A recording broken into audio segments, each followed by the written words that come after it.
Good afternoon, everyone. The time is now 12:52 p.m., and I call to order the June 12th, 2023 City of Dallas Transportation and Infrastructure Committee meeting.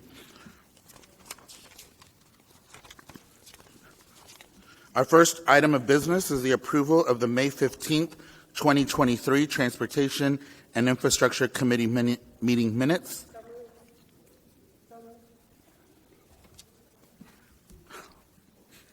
Where did he go? Can we get a second on the minutes, please? Mr. Atkins, say second. We have a first and a second. Is there any discussion on the committee minutes? Hearing no discussion, all those in favor, please signify by saying aye. All those opposed, please signify by saying no. The ayes have it. At this time, we are going to be taking a 2-minute recess. The time is 12:53 p.m., and we will call the meeting back to order at 12:55 p.m. Thank you.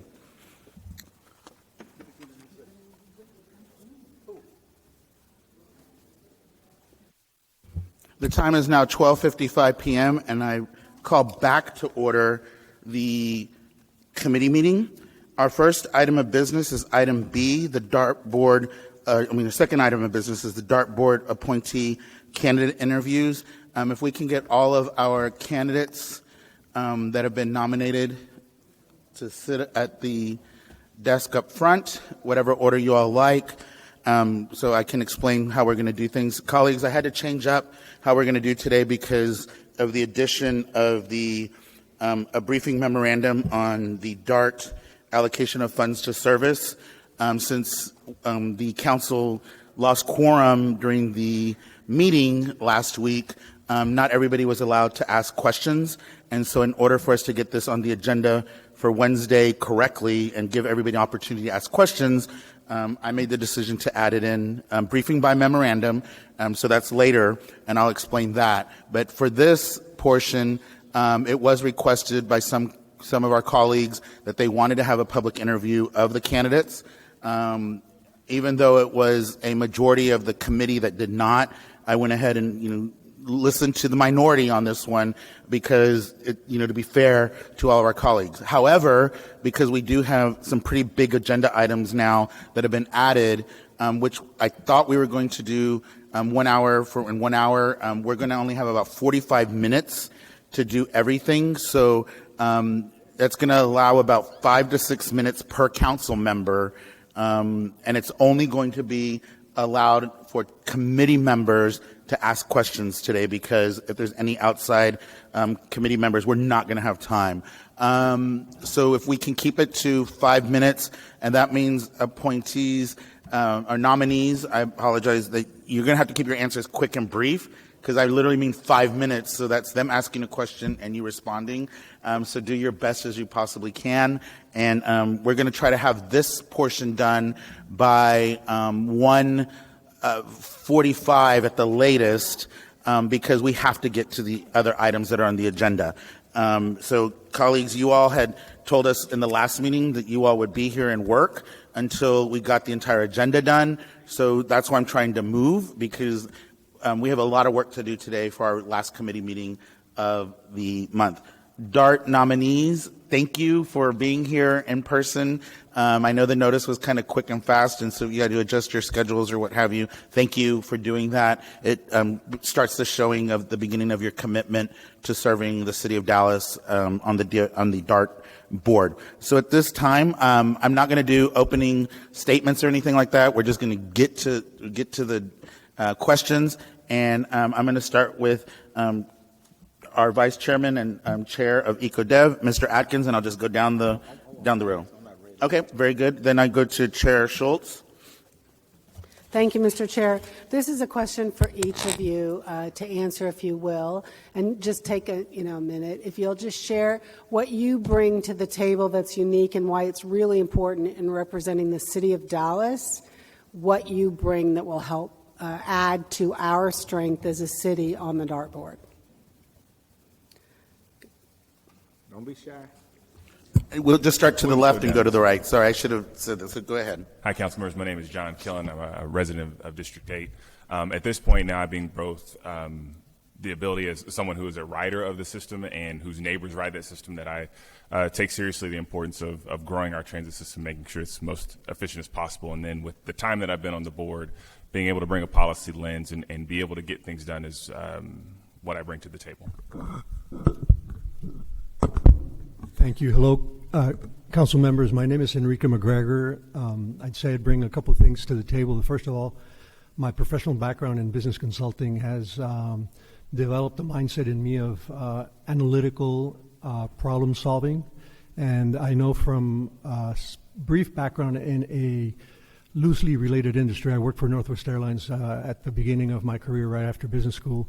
I was an analyst for them. That business, although it's very different from DART's, involves a lot of analytical processing of information in terms of ridership and so forth. That's a very mild example of the overall analytical capability that I bring to.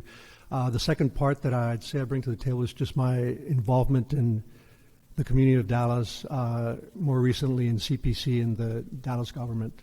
And that's what I hope to bring to the table. Thank you. Thank you, council members. I'm Flora Hernandez. I reside in District 13, and this would be, if reappointed, my second term to the DART board. What I bring to the table is this tenacity to exact every penny that we receive and translate that into service. My background is definitely within the community. I've worked for a homeless shelter. I have served our community by working for a U.S. Senator in the past, and I've worked at the Federal Reserve also, but more recently I chaired a nonprofit. I was the board chair of Mi Escuelita.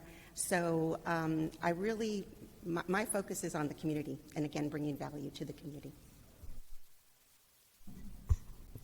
Good afternoon. I am pleased to address this question. I'm a member of constituent of District 12. I believe that I bring a lot of experience and knowledge of public transportation and public transit. And specifically, I'm an attorney, and I have, as part of my skill set, critical thinking, logical thinking, looking at the words on the page. Words mean something. I've been very involved at the American Public Transportation Association, so I do bring a national viewpoint on transit trends and challenges that across the nation and with legislation in our U.S. Capitol. I have been involved in the city of Dallas in a number of volunteer positions, from Dallas Shakespeare to the Law School Magnet Board of Directors along many moons ago in the other century. I also bring a knowledge of my community, which is both Asian and Hispanic, both of which face language challenges in both communities. Even though they're different languages, they still have that language challenge when writing DART. And so I bring that perspective of both communities. Thank you.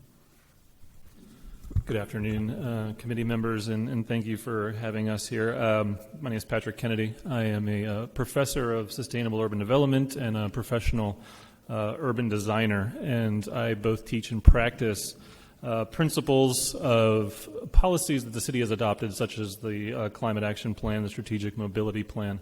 And I also bring connections between the private sector as well as the public sector, whether it's city staff, council members, the rest of our board and our staff, and trying to align all of these various groups, constituencies, and stakeholders to building a more sustainable city with greater choice for all of our citizens and riders. Good afternoon. My name is Deandra Alexander. I am a District 10 resident, and I spent the larger majority of my professional career serving as a licensed professional counselor, serving people in this community. I spent many, many hours talking to people and learning what they need and what they can get out of our city services, and the DART was one of the major services that provided the things that people need and got them to the places and the people that they love. And so I have a deep passion for getting people the services that they need to the places that they love, so that they can serve their own families, their own communities.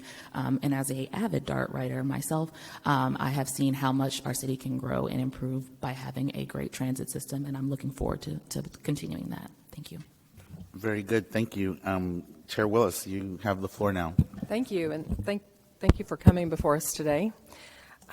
So I have a question for our sitting DART board members, and then new prospective members can apply this just in a general sense. But so we've got on our June 14th agenda an interlocal agreement between DART and the city coming up, which I believe you all are familiar with and I believe voted unanimously for. And my understanding from the city attorney's office is that it would be retroactive and apply to retroactively to a series of events that may or may not have occurred. And so I wanted to understand from you all why you're in favor of an agreement like this applying retroactively. I'll go first on behalf of my colleagues, and I'll try my best to be brief given the time. I think the board approved the initial ILA with the hope that we would be able to get the city of Dallas and all the other member cities all the money as soon as possible, given some basic parameters. And between the staffs, both at DART and the city of Dallas, we feel that this most recent agreement is one that doesn't quite make everyone whole, but we feel like is a good negotiated agreement that everyone can live with and advance our relationship forward beyond after what we need to do on the Silver Line. I think that we have a near unanimous agreement within the board with the recommendation that you will be briefed on again tomorrow. As your representatives, we may feel like more could be done for the city of Dallas, but in looking at the entirety of who the board is and what we feel like is best for the entire region, we feel like this is a good deal, if not a great deal.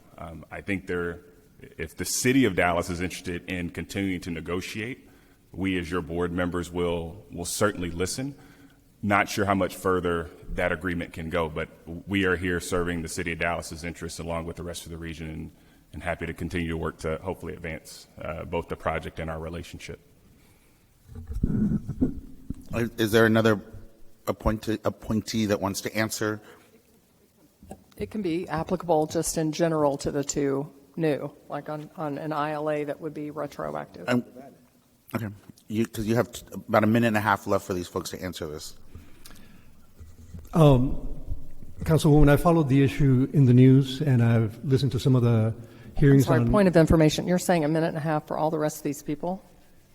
We have to be done at 1:45 with this interview, is what I had announced at the beginning, because of what happened on Wednesday and some requests that came in. I added briefing by memo for the DART. I understand. Question. So timing-wise, this is hard because right. I get it, but we just had a general question about philosophy, and everybody got to take more than a minute and a half across five people. No, I meant we each have 5 minutes in order to get to 1:45, and that's your question and your answers. And you started at 1:03. They didn't start answering until it was about 1:05. And then so that's just where we're at. So that's why I was saying be very cognizant. So I'll let them all answer, but colleagues, please, we've got to move as quickly on this as possible. Right, well, this is a pretty critical question, so I want to be sure everybody gets I agree, time. Chair, that this is very critical, but $90 million is also very critical for us to ask those questions. And unfortunately, on Wednesday, yeah, well, I get it. This is still about $90 million. So. Yeah. Thank you. I was just saying that my knowledge of the issue, the detail is limited to what I read in the paper, and what to the extent that I've seen some of the hearings on the topic and the briefings. I can't say anything other than if I were to be there, and to the extent that I'm there as these decisions move forward, I understand that my role in the DART board is as a representative of Dallas, and I would definitely weigh that into what decision or vote I make. To say that I'd be somewhat partial to Dallas, I can't elaborate beyond that because I don't have the details. Thank you. Well, first of all, I want to say that it was, hindsight's 20/20, right? So I believe that it was a good decision then and a good decision now to return these monies to cities, and this was a board action. I mean, DART staff did not say, "Oh, let's incent travel within cities and let's return these monies to cities to do it." It was the board that took that action, and as such, I'd like to just share with you that I believe that we were all of us, that all the appointees, in this room fought hard for the city of Dallas, but yet, this system is not one city. It's a regional system. So we have to work with our regional partners, and I agree with my colleague and my fellow director, Mr. Killen, that we did achieve the best deal we could. As you well are aware, Michael Morris was involved, and I thank you, Michael Morris, if you're watching. I really appreciate you helping both DART and the city come to this agreement. I do believe it's a good agreement given where we were and where we are, and I support it. Thank you very much. To jump off on Ms. Hernandez's point, the distribution of DART's revenue is strictly controlled by our statute. It's considered an extraordinary vote and requires 2/3. And I believe that there's two buckets. You have betterments and then you have delays that we were looking at in relationship to the Silver Line project in the city of Dallas. And I think it was really more the delays that were the easier to define, because we see the design packets being submitted and then being over 250 days before formal comments were made. And the Silver Line ILA was a 10 business day turnaround for comments. And these unfortunately resulted in hard delay costs being passed on from AWH to DART. So for every dollar of delay that DART has to pay, that's one less dollar that we can put bus service on the streets. So we needed to make sure that we were being good partners and we moved on. And I think it was very helpful to have Michael Morris be the mediator. He brings gravitas, he brings financial wherewithal, and I thank Councilwoman Mendelson for that suggestion, because it really moved. Thank you. And to be brief and just to add to what my colleagues have said, I think the retroactive nature of the agreement was necessary to start the sort of the auditing process to see where the causes of delay occurred, who was to blame for them, whether it was city, whether it was DART, whether it was general contractor, all of which are probably do a lot more than than the penalties that are being assessed because of the accurate auditing and then the agreements and negotiations that have taken place since. So I think has ended up in a place where everybody's getting the best deal possible given the situation. Had it been handled perfectly? Of course not. But I think this is something, a starting point for us to move forward and continue to work with our other member cities as well as the city to improve that relationship and improve service here in the city of Dallas. And I, as obviously was not part of the negotiation here, but as a counselor and as a person who's worked at a startup for the last 4 years, I understand that perfect cannot be the thing that holds us up from moving forward. So, I support the board's decisions and moving forward and getting things done, and maybe not in the perfect way, but in a way that is done. Very good, thank you. And colleagues, if time allows, we'll revisit the end time. But it's questions I have to ask you as committee members so we can go forward with that. But let's try to get through this first round first. Mr. Moreno, you have the floor. Thank you, Mr. Chair. Public safety is a priority of mine. I think it's a priority for the city of Dallas. And so how do you evaluate and grade safety when it comes to DART, buses, platforms, rail crossings, and what are some of the successes that we have had and what are some of the challenges, especially when we are going to hopefully be incentivizing more young people to be on our transit system? I think there are multiple aspects to. Oh, sorry. Go from this end backwards because it's kind of unfair to make you start every single question. I've been in a forum like that, and it wasn't fun.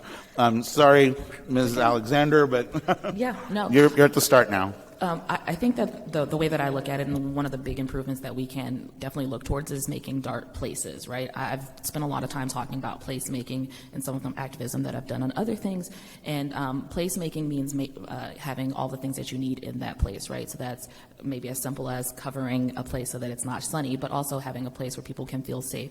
So I think that we should definitely be focusing on the utilization of folks of the DART system who are using it for not the reasons that it's necessarily built for. A lot of times DART does function as a place for people to be because they don't have housing, because they don't have the other services that they have. And so one of my background as a therapist and having worked in the county and for Green Oaks Hospital and working with a lot of psychiatric populations in general is that making sure that the DART is serving as a place for transportation and to get to places, and then the other places are serving their function, which is not that. So thank you. And to add on to that, to our new colleague here, I think she'll be delighted to hear what the draft of our new strategic plan that is beginning to be circulated around, which includes a concept of fantastic new spaces and places, which is focused on that idea of placemaking and leveraging our real estate, our platforms to revitalize them, to activate them, to encourage more people to use them, and ideally to start turning those things into tax base and rooftops over people's heads. We've also, I think the rest of our colleagues will focus more on this, but we've also made a priority of safety, security, and reliability and increased funding towards those ends. But whenever we prioritize those things, I always want the rest of our board to remember frequency is an important component of those priorities as well, and improved frequency will mean increased ridership, and increased ridership means more eyes, not just on the street, but on the bus as well. Thank you very much. So safety has several components, and it's not only having a police officer there, though that's very important, a DART and fair revenue officers. We are boosting our efforts on filling out all our positions. As you can imagine, that there's still some challenges there. But I think what we've come up is a very innovative solution that I really appreciate, which is the Clean Team. So the Clean Team is an additional presence on the rail cars, which is not a police presence, but it is a person presence. There is more safety and perception of safety by having someone there. And in addition, they're cleaning and making it safe. And in addition, I believe it's the Communities of Faith is the organization that is doing this Clean Team. And what they also do is that they hire some of these previously unhoused residents to work on the Clean Team and provide a path actually to also continue to work to DART. So there are different ways of reaching that safety other than just having a police officer there. Thank you. Well, again, it is the members you see before you that chose to put clean, safe, reliable into practice. And not only did we make that a priority on the board, but we put funds behind it.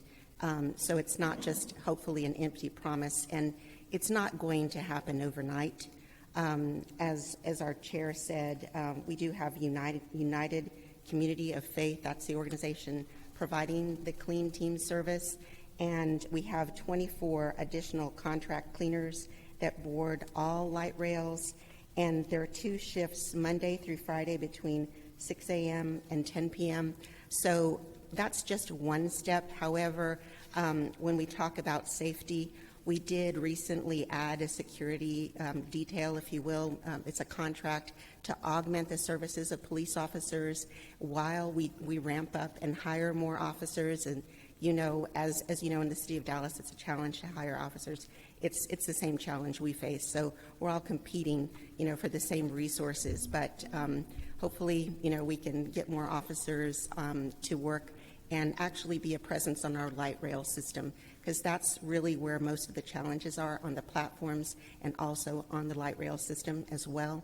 And then furthermore, with reliability comes frequency. With frequency, we hope more riders and, again, more eyes, so that we can get people to jobs and places of worship, and also hospitals or clinics for services. And so that's our commitment to the community. My perspective as a potentially incoming member, one is from the people that I know in my circle who don't ride DART, the first thing they'll say is that they don't think it's safe. But that's a perception issue because that's not necessarily true. So what comes to mind is that principle, you may or may have not heard about it, the broken windows idea, where if you clean up the windows, and I think it was done in New York, if you want a place to be safe, make it look safe, make it look clean. And I hear from current board members that plus additional eyes, and as Mr. Kennedy said, increasing ridership would make it better. So that's a perspective I can offer to differentiating between actual safety issues and perception of safety. Thank you. I don't have a ton more additional to add other than to say that since I've been on the board, I think we've consistently demonstrated that we're willing to fund a number of different ways of achieving safety and security. We have the mix of officers, fair enforcement officers, security officers, and now clean team that are there on our primarily on our rail stations and on our rail vehicles to make sure that people feel safe. But we've also, over the years, acknowledged that there's some logical limit to trying to scale and making sure that the investments that we're making for safety and security need to also be matched by improvements in the system, because ultimately we want a safe system for riders and not a sterile system where no one feels welcome or comfortable to ride. Thank you. Excellent. Chair Mendelson? Thank you. You have had massive increases in sales tax revenue from all the cities. In Dallas, in the last 4 years, we have increased over $122 million per year. It's a 40% increase in 4 years. But conversely, you've had a decrease in ridership in those 4 years where you're still at 39% of where you were, 39% decrease of where you were in 2019. And I want to know how you can reconcile those and how you have or how you will hold DART staff accountable for that huge gap. So we'll start with Mr. Kennedy and then go I'd to actually, the left. if you don't mind, I'd prefer to hear it in order of your tenure, if that's possible. What we'll do is start from Mr. Kennedy and go left so we can stay fair and consistent with how we've been asking the questions. But thank you for your request. Mr. Kennedy? Sure. Thank you, Ms. Mendelson. I think, looking at 2019, we're obviously dealing with a pandemic that dropped ridership significantly across the world, which, we're something like 70% or so, give or take, on both bus and rail. But when you look at the numbers and you look at the upward trend, specifically after we've finally delivered on the promise of DART Zoom 1.0, as we're working on 2.0, when we finally got up to full capacity of operators, the full buses out just this January, we're now starting to see those increases tick up. And I believe I ran the numbers a couple weeks ago where we're on course to get rail back to full ridership that we were previously in about 2 years and change, and bus in about 3 years and change. So I think we're heading in the right direction. On top of that, we're at a place where we've been growing out. We've been delivering on the promise from the 1980s of what was to be built in terms of capital projects. We've grown out. Now it's time to grow up. And so we're moving away from what I would say capital-intensive projects and operations more towards service operations and improvements. And I think we'll see that as we start to roll out the Zoom 2.0, which is about delivering significant frequency improvements, as well as working with our member cities to improve reliability through things like dedicated lanes, signal prioritization, and other improvements. So I think we're headed in a really excited direction. But at the same time, we have to work with our member cities to also increase density around our stations and lines, which is the only way to really deliver increased ridership. So I just want to clarify, my question is how you're holding DART staff accountable for that huge gap. And of course, all other ridership levels have returned to normal besides transit for Dallas. And those numbers are current as of just a couple of weeks ago from the COG, where you're still down 40%. Yeah, I guess we could argue over FTA's numbers versus COG's numbers, but the trends from the FDA are looking good. But what we intend to do, or what I intend to do, is to... Could you address the accountability part? Chair Mendelson, if we can let them answer the questions. I'm trying to ask the question that I'm looking to have answered, which is how are you holding staff accountable for that? Not what are the programs you're doing, but what's the accountability piece? Well, I think the accountability is that we've all been focusing on improvement of operations rather than more capital-intensive projects, that growing up rather than growing out. And so it's being more efficient with our dollars. And I believe that our current leadership, executive leadership, agrees with that because their focus is on rider experience rather than construction of projects. Thank you very much. Actually, DART does reflect the national numbers on post-pandemic recovery. Right now, we are at 99% recovery for Sunday service, 80% recovery for Saturday service, and 7% for weekday service.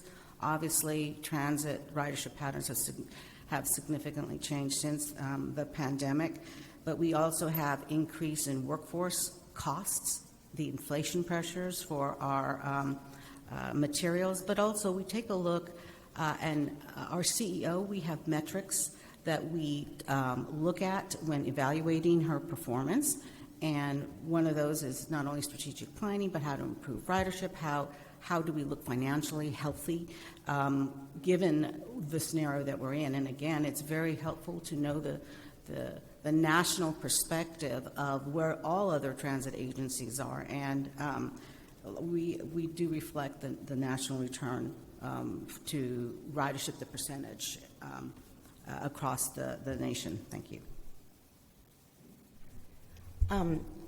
The board definitely holds operational integrity very high, and so therefore these were the latest numbers that were shared with us. They may differ with yours, but again, these were numbers that were shared with us by DART staff. And so system-wide, we have returned to 70%. I know your numbers indicate that would be 61% versus 70, but our numbers indicate 70%.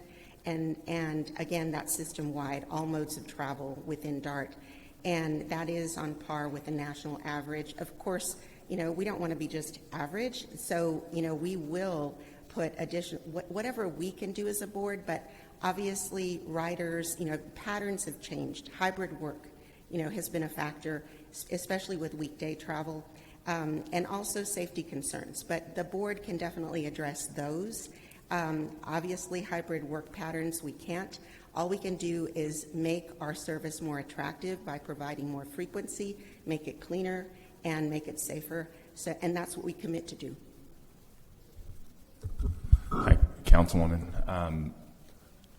I don't know the numbers and don't have them in front of me. What I do know is that the places where we actually invested and spent or provided better service to people in the DART Zoom 2.0, despite being a budget neutral process, there were significant increases relative to the national norms when it came to here locally in Dallas. So the places that got 15-minute bus service that were previously getting 30-minute saw, the requisite increases in ridership. The problem has been is that we've never invested more money into the bus system. And so all the surpluses and things that you see, a lot of them are going right back out the door to pay for capital projects, of which we are now at the tail end of. But we still need to service all of that debt for a long time. And so we're now at a point where we're looking into our future, and we're going to continue to have, significant revenue coming in. And in terms of holding our executives accountable, what I would look to is our local history shows that when we invest into our bus service, people respond and ride that service more. And so I would be holding our CEO accountable to delivering more on that. And so this week we're going to have a strategic planning session, and we'll see the fruits of a lot of discussion with consultants and board members submitting their support. And it calls for some significant increases in funding. And while I'll be happy to pass that piece of paper, and I know you all at City Hall have lots of plans, I would be holding our CEO accountable to getting that done and making sure we have the funding necessary to actually make good on the promises that'll be in the binders. Thank you very much. Mr. Atkins. I just have just one little question. Number one, you look at DART and you represent the city of Dallas on the DART board. And my main concern is, number one, I remember the light rail line, the first one came in the southern part of Dallas, Lancaster. It was a disaster. You're right in the middle of the thoroughfare. The split two resident.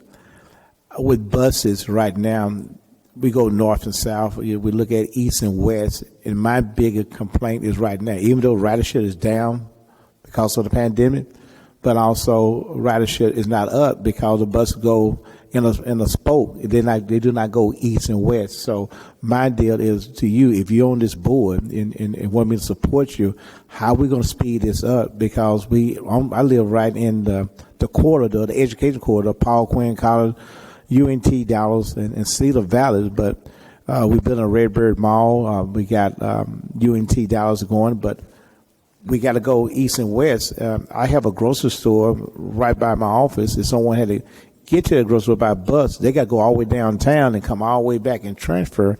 It take an hour and a half to get there. And a day like yesterday, hot, your ice cream going to melt. So what are you going to do to speed this up? Because ridership, bus is very important to keep the city down. I know we're talking about light rail. I'm talking about strictly buses, east and west, to change because the population is more greater in the southern part of Dallas and the northern part of Dallas. The population there, but the bus is not there. This is where we're going to start with Chair Kraus, and then we'll just keep going to the left. So we're just going to keep going one and around. Sure, no worries. Yes, I mean I think buses are the backbone of our DART service. I have been pushing for more east-west service. Part of the challenge that DART has is the geographical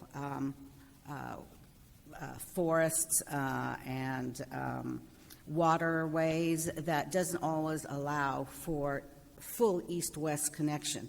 Where we can, especially like in, I believe, Oak Cliff, where you can see that there's more east-west connections, but part of the DART Zoom 2.0 is looking at more east-west connections. How do we overcome that challenge of the geography of Dallas so that we can have exactly what you're saying, Council Member, that we don't have to go all the way downtown and in that hub and spoke. We also have micro transit, that GoLink, that's up 583%.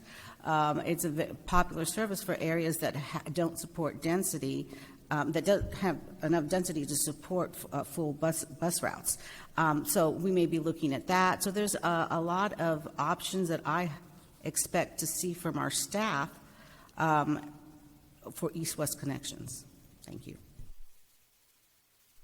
Councilmember Atkins, I'll be real brief because this is something that I've been passionate about since my first day of service. I was able to make, a difference, for example, with GoLink. Thankfully, the board supported expanding the service hours, and now we have 5 a.m. to midnight for GoLink, and the inland port is our most productive zone.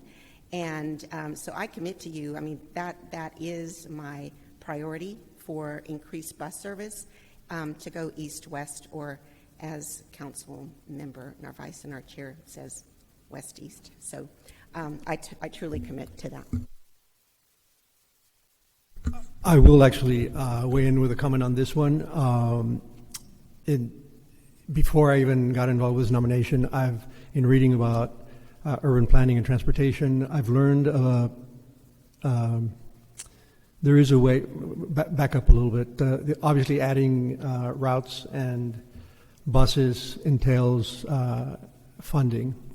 I have learned that there is a way to use some of the federal funding that is allocated towards expanding freeways and that of course goes through the state, but to redirect that towards improving transportation. If I get on the board, I intend to research that further and find out whether there is a way to gain additional funding to expand public transit. In my mind, it's a very simple argument. $1 spent towards public $1 spent towards public transit goes a lot further in reducing congestion in our cities than $1 spent towards adding lanes to freeways. Thank you.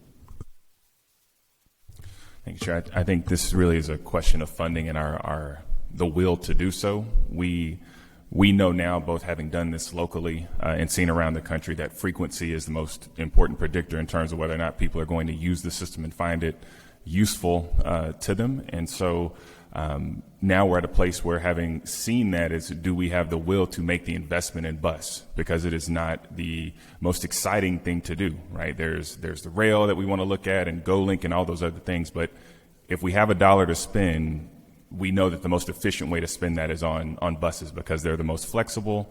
You can move them around, and that's where most of our riders are. And so my commitment as a board member is both to support a budget and any strategic plans that come forward that continue to make an increased investment in bus. I'm just going to echo the sentiments of most of the folks here, is that I think that frequency is the important key here. Even in therapy, people want reliability. People want things that they know when they're going to happen, and this is an expectation that people need to have for the East and West. So I would support getting some funding to make that reliable and frequent for those East to West trips, and really focusing on putting those in the places where people don't actually have. If you look at car ownership and where those things are, right? East-West trips are more important when places where people don't have that car ownership. So I think that should be a priority going forward, and something that I'm looking forward to helping. Councilmember, you're 100% right that due to the radial nature of the rail network, the bus should be operating in a stronger, more interconnected, gridded system to better interconnect the cities. And our arterials are actually being sort of the mile grid, create for a great spacing for transit service. We just have to have the buses out there on the routes. And when we launched 1.0, we could only get it through as budget neutral, because buses generally looked as a city thing. Well, that means for 2.0, we've got to work with our other member cities to bring them along too, and I feel that we're doing so to help fill in the gaps of what 1.0 did, and that will help get us there. So we have to make sure that we increase those operational dollars, and what we're seeing is that we're seeing ridership gains on 15-minute service. We're seeing ridership gains on GoLink service. These are popular services. GoLink can get away from you if you don't have the right controls there, but something I would like to socialize with the board is the idea of no bad service. So potentially taking that 30-minute, 60-minute service in the network and start pushing those operational dollars to expanded GoLink zones across the city and across the region, as well as more 15-minute service, and trying to push all those operational dollars into strictly high-quality service to help fill in those gaps and fill in those gaps with high-quality service. Excellent. Thank you. So that completes our first round of questions. Colleagues, we have about 10 minutes left. Mr. I know Chair. you just joined us, Mr. Bezadu. I'll get you in. Or did you want to make a comment? Well, I wanted to go on the first round. You will be. I mean, I just wanted to ask before we complete your first round, because we have 10 minutes left, so I can just manage time correctly. Pardon? Yeah. Oh, yeah. Mr. Bezadu is on the committee. So, earlier I had said that we're not going to allow non-committee members to ask questions because we're so limited on time. So I'm foregoing my time in order to help give everybody more time. But I need, if we're going to extend this a little longer, because I know a few of you all are already giving looks and you'll want more time for the interviews, I'm good with that as long as I can get a commitment that we do not break quorum before our business is completed. Y'all made that commitment last month, but I need to make sure that people are going to stay here today. I know Mr. Atkins has to leave at a certain time, and that's 2, so I got to have 4 people here to complete today's business. Can I get just at least some nods of heads? We're going to complete that. Okay, so we're good. So, okay, so we have quorum. So, if we, I'm going to say let's give it another round, and then we'll revisit from there. So, Mr. Bezadu, this is your first round. It's 1 question, 5 minutes for it all, as close as we can get, and then we're just going to keep going after that. Okay? Does that sound good, colleagues? Yes, Anybody? sir. All right, very good. Thank you, Mr. Chair. I'll be really quick. Y'all have heard us, I think, talk about the priority during budget season, and also with communication with DART about free ridership for our youth. Something that the City of Dallas is willing to participate and be a partner in executing. Doesn't seem that the will was as robust on y'all's body, and so I'd like to hear from y'all on whether or not y'all are committed to seeing that program be implemented.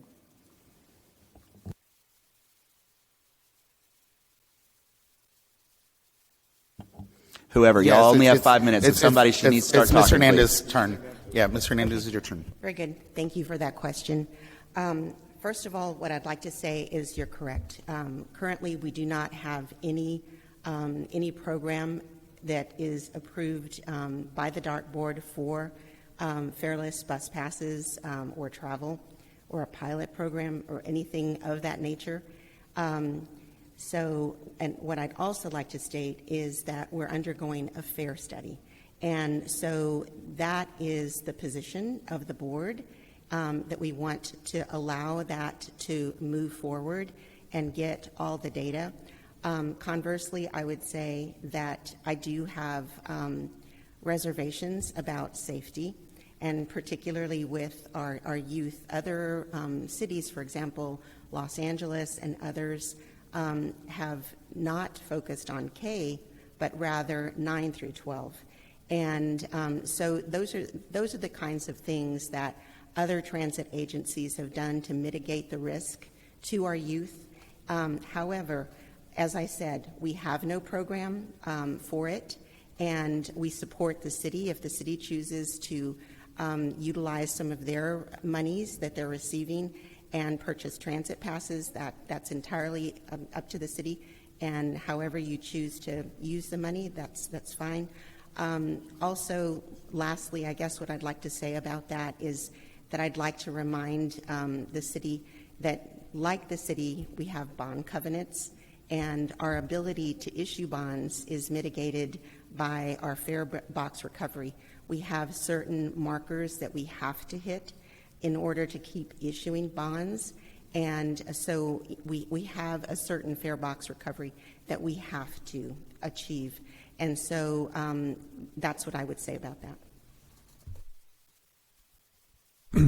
I grew up in Mexico City, and I rode the bus there since probably 7th grade. I was one of 7 kids. Had I not learned how to ride the bus system there, I wouldn't have gotten around. So for me, it opened up a whole world of freedom. So I'm biased on this question and saying that I would absolutely be biased towards making sure that that youth are incorporated into the system, in large part because if you learn at that age to ride the system, you'll be a candidate to change your lifestyle as you grow older. So, yes.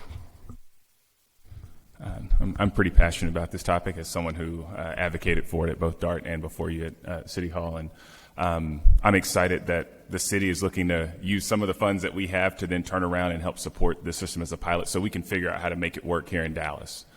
It's working in Austin and other cities, and just because it works somewhere else doesn't mean it will work the same way here, but I think the funding that you all are considering for us would allow us the ability to do that without worrying about our bond covenants or any other kind of financial metrics for the ability to test and see, do we need to have IDs for the kids? Is there an app that they can use? You know, what age is the right age? I think all of those are things that we want to make sure we get right.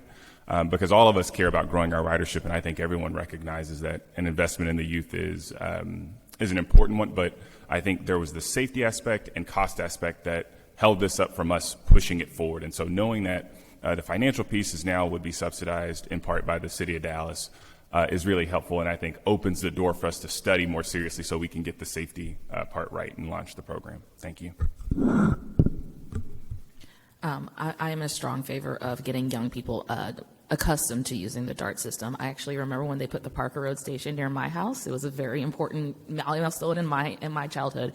So I think that if we want to grow our ridership in the future, then we have to have kids accustomed to feeling safe in and using the transit system for the future, so that they can stay in this region and they can live in this region and work in this region and get to those places because they have that strong understanding of how to do it. And if we can get finances towards that, I think that's a really big investment in what City of Dallas is going to be looking like in the future.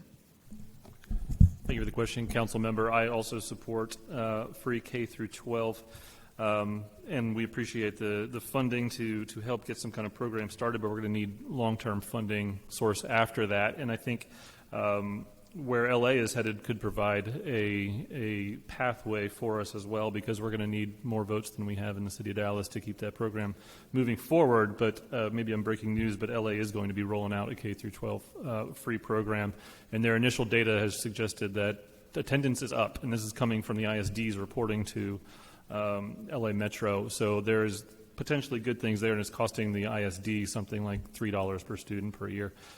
So we just have to have that program built in. Hopefully it comes out of the FAIR study to show, okay, what it might cost DART, what it might cost our ISD partners, and let's work with our suburban members to try to hash this out and get the votes together. Thank you very much. As Ms. Hernandez said, we are in the middle of a comprehensive error analysis. One of my pushes was to ask the consultant to look at what other avenues are there to help fund, from DART's perspective, a free student program. And also, we have to look at as well and thoughtfully evaluate the fare box stream, because right now, for our bond covenants, we have a minimum of $26 million in fare box recovery that we need to maintain, and also that goes up in 2030 to $70 million, so which is not too far down the road. So that's a significant increase on that. And I did have the opportunity to speak with the CEO of LA Metro last week in a lot of detail exactly about their free student fares. And the original program didn't work, which is to let anyone that looks young to get on their vehicles to ride. So this next program that they're looking at, and they've already had some pilot project programs that she believes works better, is to have the passes be distributed by the school counselors at their school. Number one, it encourages the students, the young people, to stay in school, because you don't get it unless you're going to school. So that's good. That's what we want. And we also have some kind of control, and we know who's going to be on our vehicles. And so she was positive on that program. But there was a cost. It wasn't completely free as far as the schools were concerned. They paid like $5 a year or $3 a year per student, something very nominal.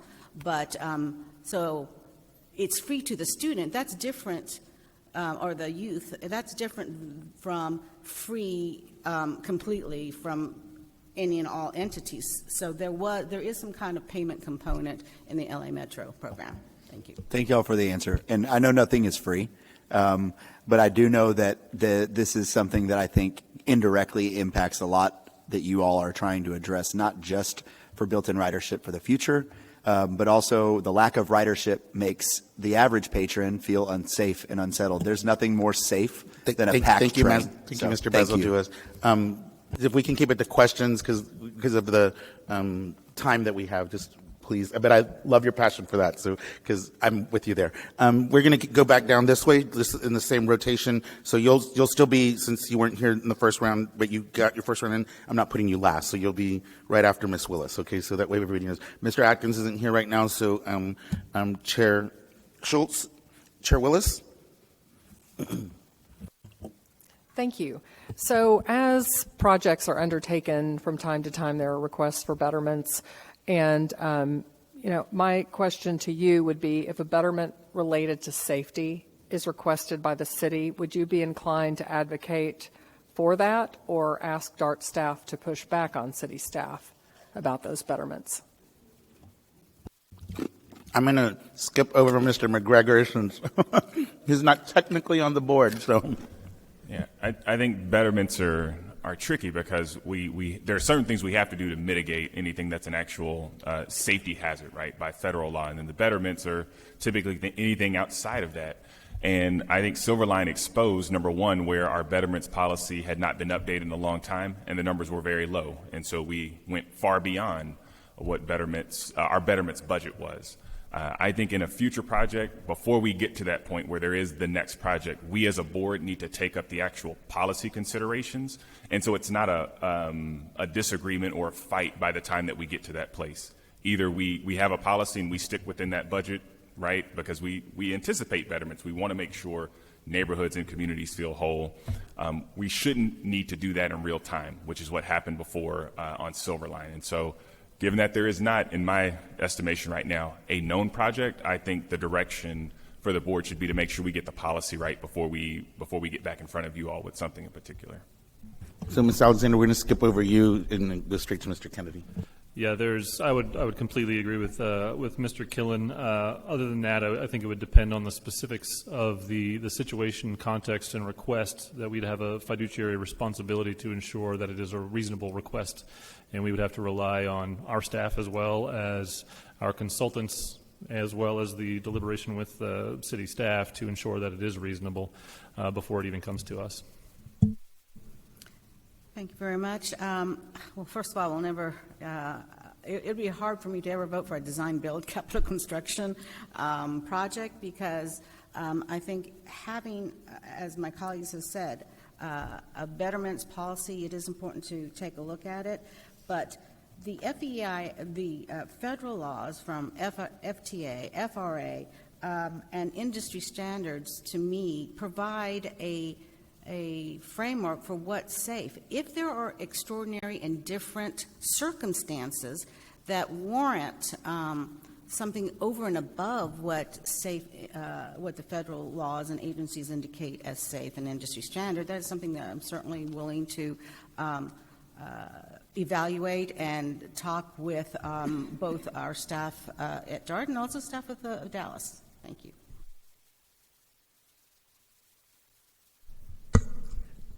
As our chair stated, I think part of the issues or challenges that we have had with the Silver Line has been because it's been a design-build, proposition. So the good news is I don't believe we have any, capital projects scheduled in the immediate future.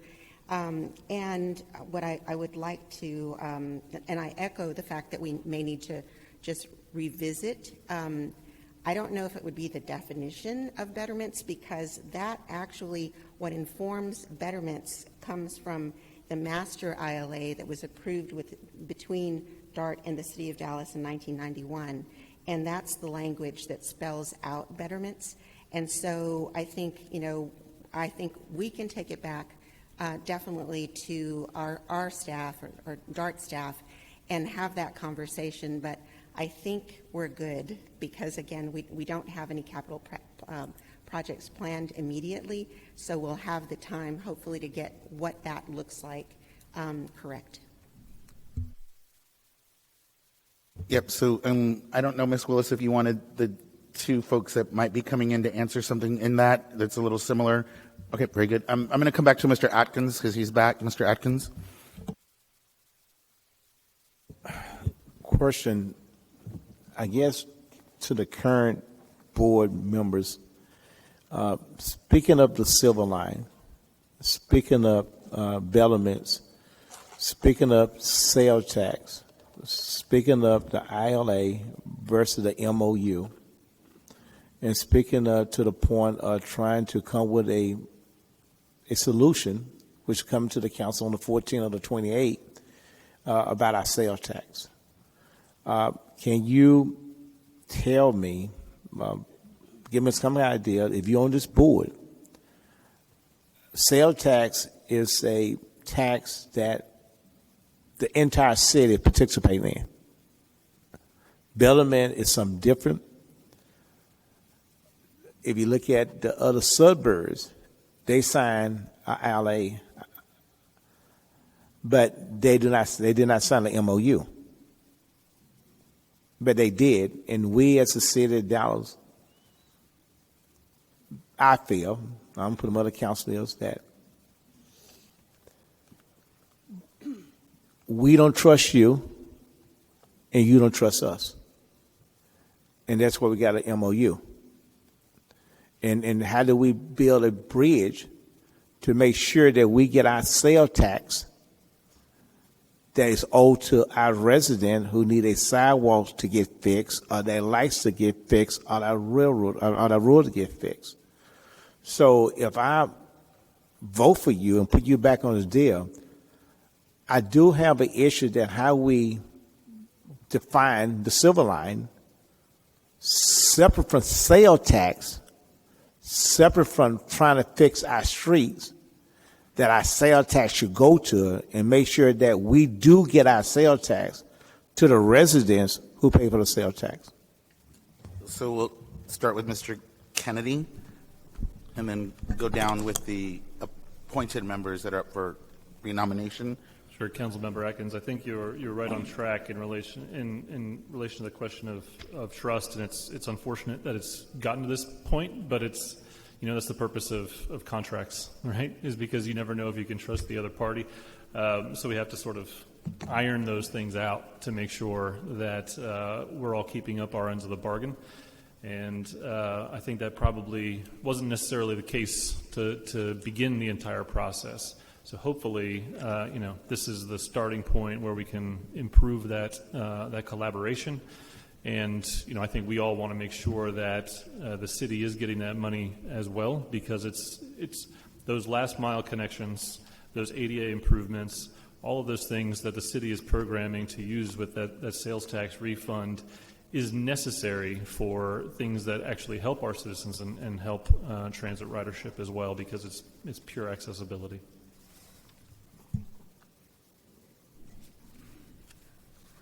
Thank you. Well, sales tax constitutes 61% of DART's revenue. I'm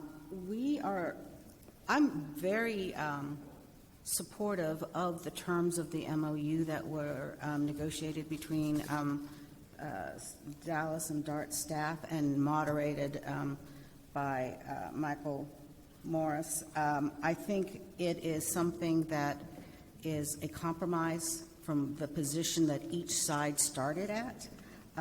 It clarifies the responsibility of both DART and the City of Dallas. It is something that we can see clearly what those milestones are, so that there is no question of responsibilities as delineated in the MOU. And I think it is a good compromise, and I do support that, as it looks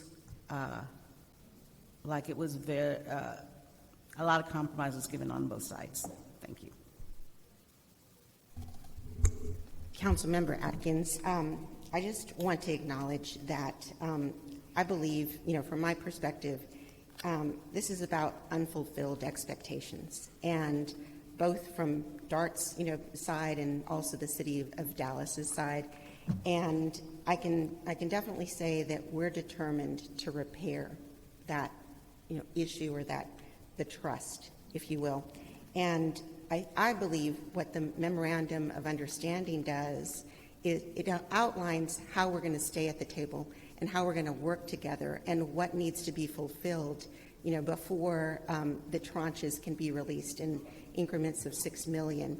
And frankly, I would ask, just like we're going to do, the board members that you have before you, what we're going to do is constantly work with DART staff to make sure that we're holding up our end and with the city. And I just want to commend Dr. Perez, because I checked before coming into this meeting. So if the ILA were signed today, the City of Dallas is in good standing. And that's largely due to, I have to commend TC, but also Dr. Perez, because the permits are being, we're receiving the comments within 10 days. We're able to cure those comments. We're able to move forward. So this MOU sets that framework to stay together and to continue to work so that we'll get the Silver Line built. So that's our commitment. And I want to concur with my colleagues. I think ultimately we are here and arrived at this point because there was a failure more than a year ago between DART staff and the City of Dallas staff to make sure they were on the same page about how this agreement and how this $111 million was going to be spent. And so to now be at this point where the staffs have agreed and the majority of that money will be available to the City of Dallas, I think is a testament to the staff's ability to ultimately work together. However, I do recall being back in this chamber, maybe it was in February, and something that Councilman Basil Dewis said still resonates with me, which is, this isn't the way partners should be treating one another. And knowing that the City of Dallas is our anchor in terms of both funding but also supporting public transit, I would hope that we wouldn't need to have to spell out and do tranches or have an ILA of this nature ever again, right? Because this won't be the last time that City of Dallas may have excess funding, or we need to make a specific investment or to get something from the City of Dallas. And so I hope that that we're not in this place where we need to put in every single detail into an MOU or an ILA, because I do believe we need Dallas, and we do not need to be on Dallas's bad side, right? And so I think the board is coming in good faith and staff is coming in good faith to try to get this deal done so that the rest of our relationship going forward is whole. Very, very good. Thank you. Mr. Basildew, do you have a question for the second round? Thank you, Mr. Chair. Yeah, I'll just briefly ask. I know that y'all have heard from a lot of my constituents from the Dixon Circle bus route.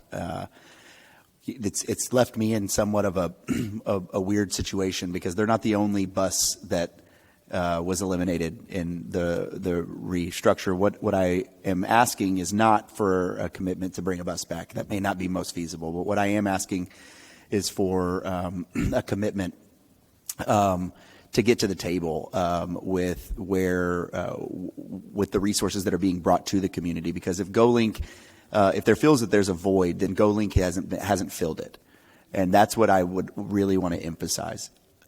Joppy, we've done the same thing with Joppy Rides, and I just wanted to see if y'all have any feedback on how we can make it more robust of a resource that has been used to supplement the bus that has been taken away. If you commit to it, but also if you could just expound a little bit on what you see as a good option on making it more robust. I believe I'm going to go first. So is that right, Chair Green? Okay. So as you correctly stated, there is GoLink microtransit in the Dixon Circle. It takes you door to door. However, I think where the opportunity is more one-on-one working on the GoLink microtransit use. I think some residents perhaps don't feel comfortable with that, but having, I think, DART staff go out in person and perhaps ride with them, tell them this is how you work the GoLink. We actually have an ambassador program that also does that as well. But it's also complicated by there's two groups at Dixon Circle. You have Dixon Circle Neighborhood Association, which is the established, and then you have Dixon Circle Community Advocacy Group, and they both have different viewpoints on how it should be handled. And so it can get quite energetic between the two groups, and so we're having conflicting messages sometimes from both groups. But I do commit to continue to focus on Dixon Circle to find something that's going to work for those residents. Councilmember Basildew. First of all, I want to ask if DART staff reached out to you after our last board meeting. Yes, no? No? Okay. I will make sure. No, I've heard from state representatives, but I have not heard from any of y'all. I will make sure that you do hear from DART staff on this issue because Chair Narvaez was there and spoke at our board meeting and in support of the West Dallas shuttle, and thank you for that. But that was the night that I asked that DART staff follow up with you. So I will continue to bring focus on this issue. I don't know ultimately what the solution will be, but I will tell you that we'll work with both groups. We will find, hopefully, a solution that works for the residents.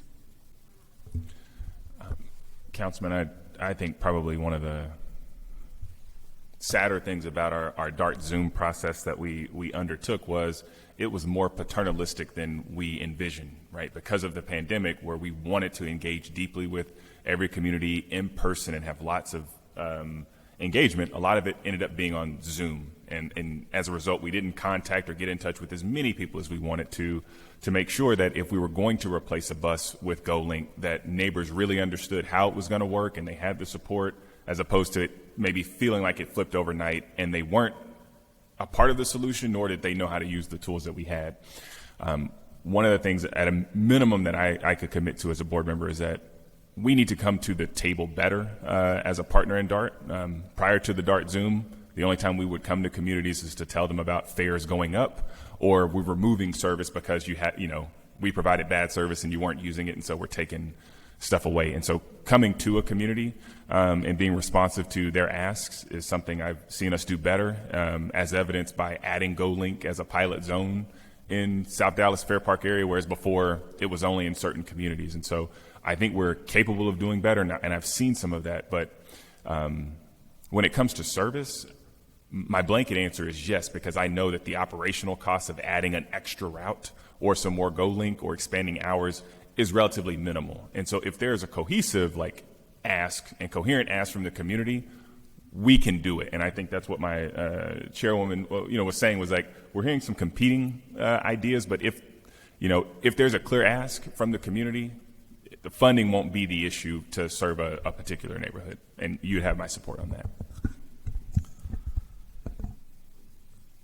Yeah, the most important thing is that we need staff to come to us with ideas and options, and that they need to be engaged with the neighborhood and the leadership group of that neighborhood, including yourself, to ensure that whatever solutions there are going to work for the community. But we need to be up at the sort of the principle of the service standards level. And during Zoom 1.0, we knew some areas might slip through the cracks, and that's the point of Zoom 2.0, is to solve some of those problems in the long term and try to deliver the dollars to help fill in those cracks. But in the short term, my guess is that the most feasible way to support the area would be through outreach and expanded GoLink in the near term, just because of the public process to deliver new fixed route service outside of Zoom 2.0.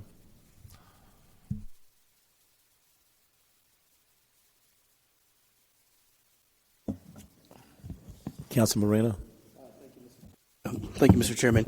I'd like to thank Chair Basil for that question. It actually segues into my next question. First, thank y'all for your willingness to serve our city of Dallas. I love the diversity that's been brought forward. With that, how do or would you collaborate and communicate with Dallas as a whole and Dallas elected leaders to ensure that our goals and priorities are being at the forefront?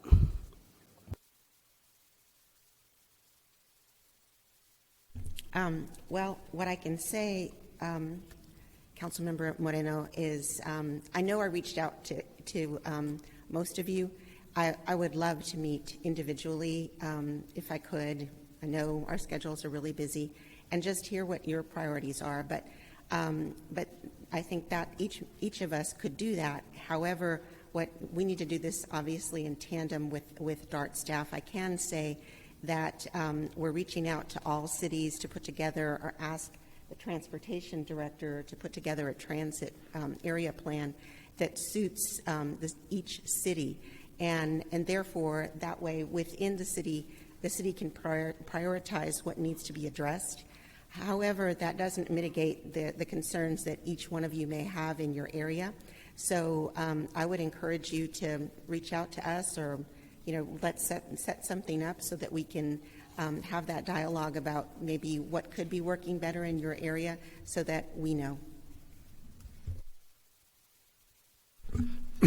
I would love to see a long-range plan for DART and for transportation needs for Dallas. And in the time that at least the documents that I've researched, in the short time that I've been looking at it, I haven't seen that. If it's there, I'd love to find it, but if it's not, I would love for this committee to develop that process.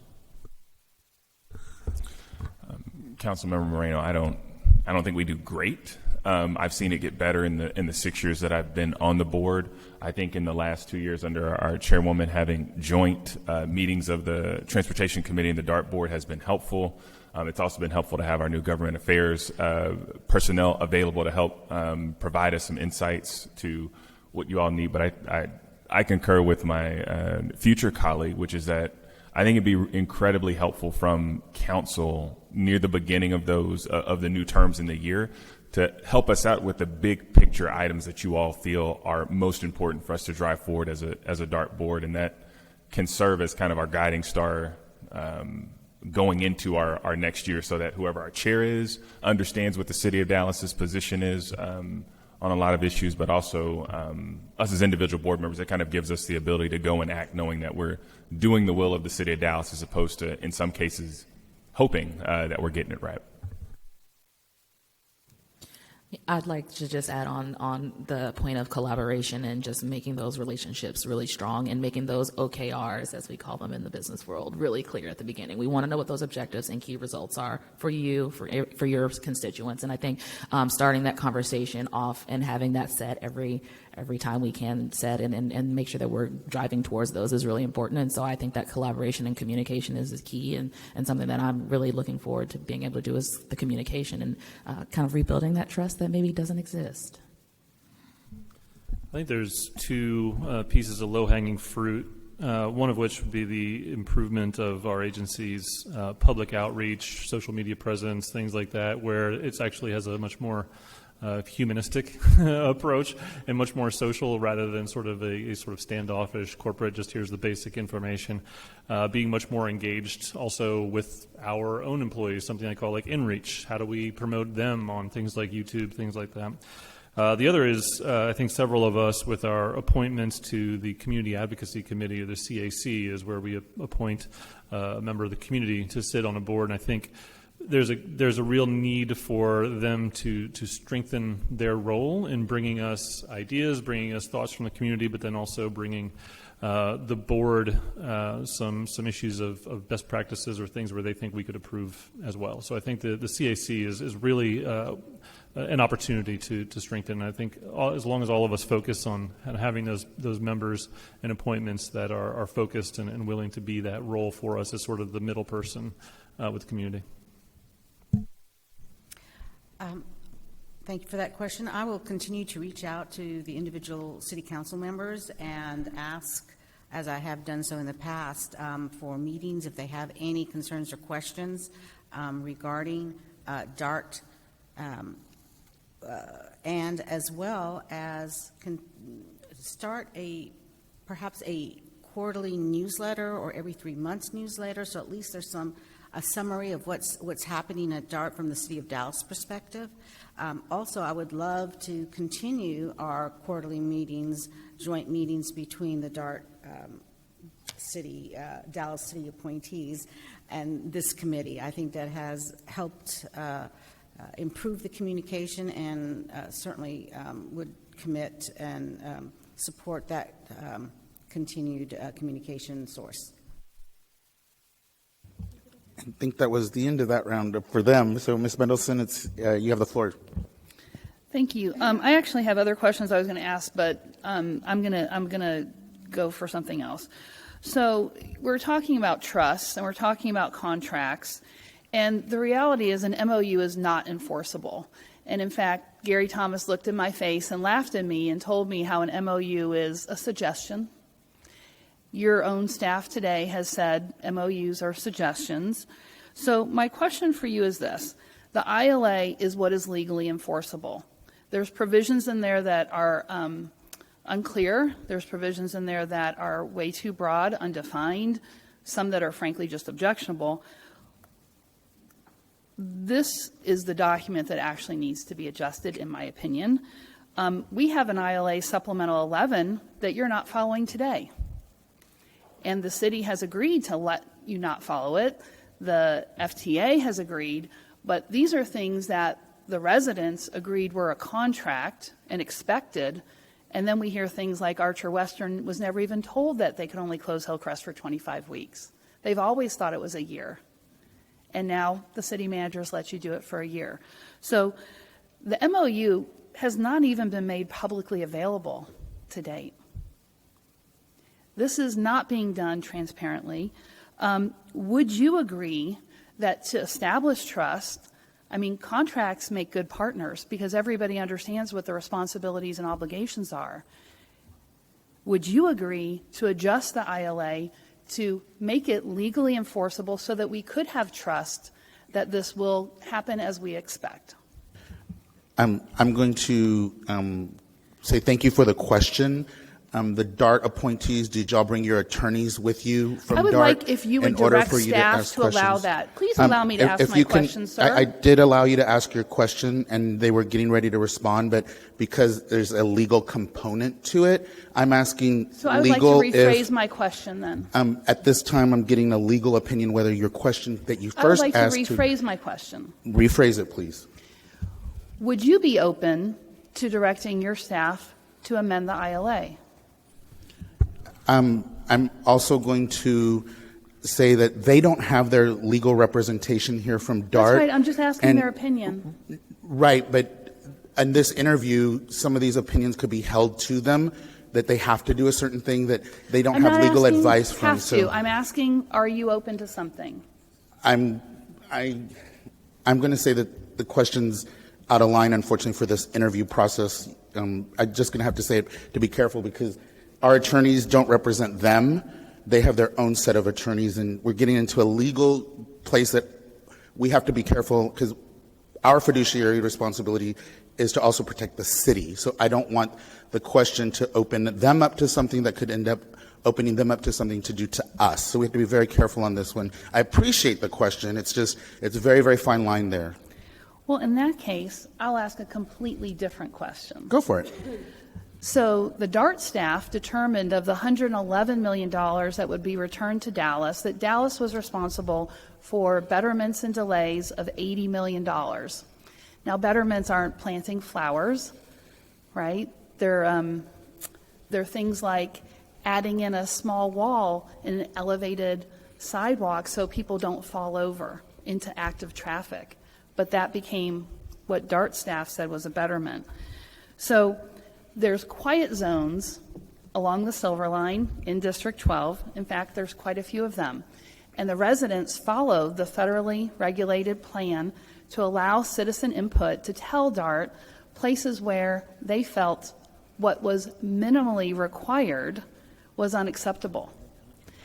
And the minimally required standard is appropriate in rural areas, but District 12 is fully built out, residential, high density, with children who walk across those grade crossings for school unaccompanied.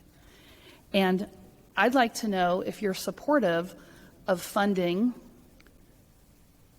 additional measures at those crossings that the residents have requested to ensure their safety.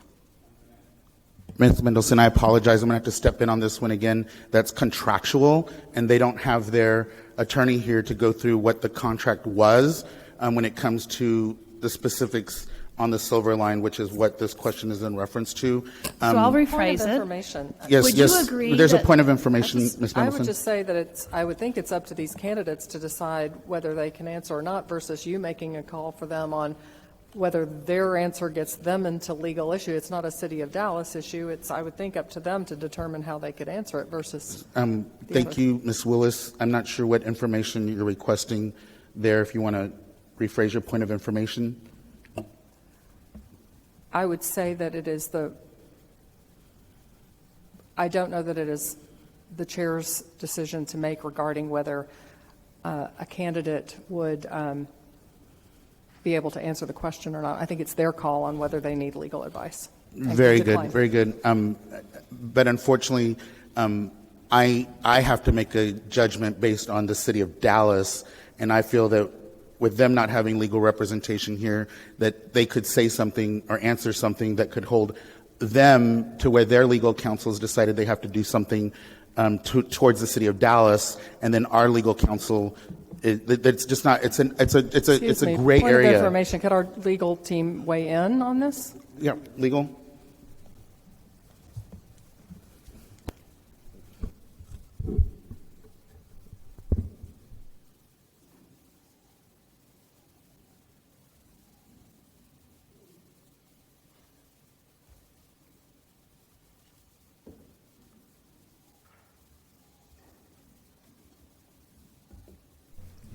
Can you give us a moment, please? I'm sorry, what was that?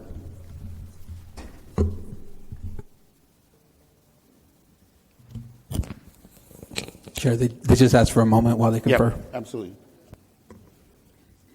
Just so the general public knows what's going on, we are waiting for an opinion from the legal team on the question that was a point of information that was requested by Chair Willis.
So legal has responded back saying that you are not required to answer this question if you choose not to, since you don't have your legal representation, but you can answer it if you choose to without your legal representation. So it's up to each of you. So we'll start with, I think we were on Mr. Killen. Chair, truthfully, I kind of forgot the question in this case. But is it the first question or the second question? We're on the second question. Councilwoman Mendelson, if you wouldn't mind a brief recap of what you were The seeking from us. recap is that the residents went through the federal process to be able to give input on quiet zones and requested additional safety measures so that they could feel safe, as opposed to the minimally required safety measures that DART has said to the community that they will only support what is federally required, which is what's appropriate in a rural area. And my question is, if you will take into consideration or direct staff to take into consideration the requests of the residents so that they can have a safer crossing. I think the commitment that I can make, Councilwoman, is that if there is a request for the community for DART to look at or investigate the cost of an improvement, whether it's a betterment or mitigation, I don't have any paperwork in front of me to split the difference or understand, but I think it's fair for any community to advocate for what they think is a better project, whether it's for safety or convenience or whatever that may be. And I think that's fair, and I can commit to supporting or directing staff in that nature to at least be able to investigate. I'm not sure if this is something they've already investigated and have come back with an answer that's not satisfactory, or if this is a new request, but I think for a project that is intended to last for decades, that it's fair to a community to make sure that we investigate all opportunities to make it the best project possible. To clarify your answer, they have investigated and they've turned down every request of the community for additional safety measures. Ms. Mendelson, we're on them answering questions at this time. Just clarifying, thank you. So if we can go to Ms. Alexander again, you are free to say you want to answer it, or you're free to say you don't want to answer this question without your legal representation.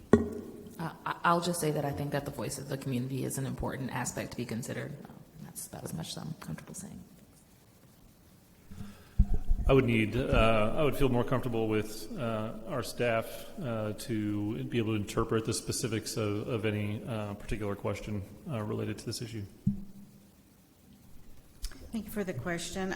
I think it's always a case-by-case basis and a balancing between different factors. I certainly don't want to impact any MOU agreements by making a comment on this, but certainly overall community comments are always important. Thank you. What I'd just like to state is regarding betterments. I know that, for example, the Silver Line in the North Dallas area, betterments are over and above the design and mitigation requirements outlined in the FES or the final environmental impact statement. Also, over and above DART board approved betterments budget and above and beyond even the City of Dallas's requirements for its own projects. And that is my statement.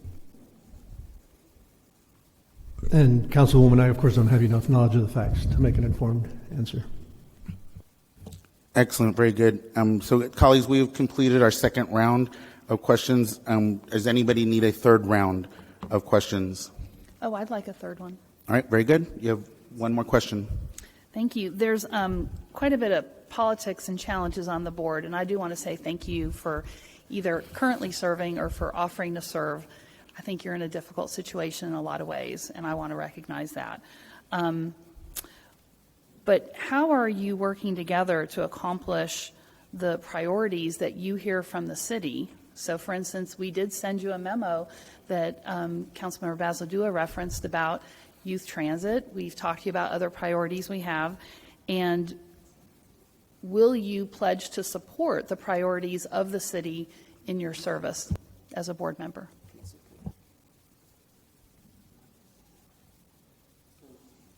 So, Ms. Mendelson, I apologize, but per our ethics rules, asking for a quid pro quo like that is not allowed.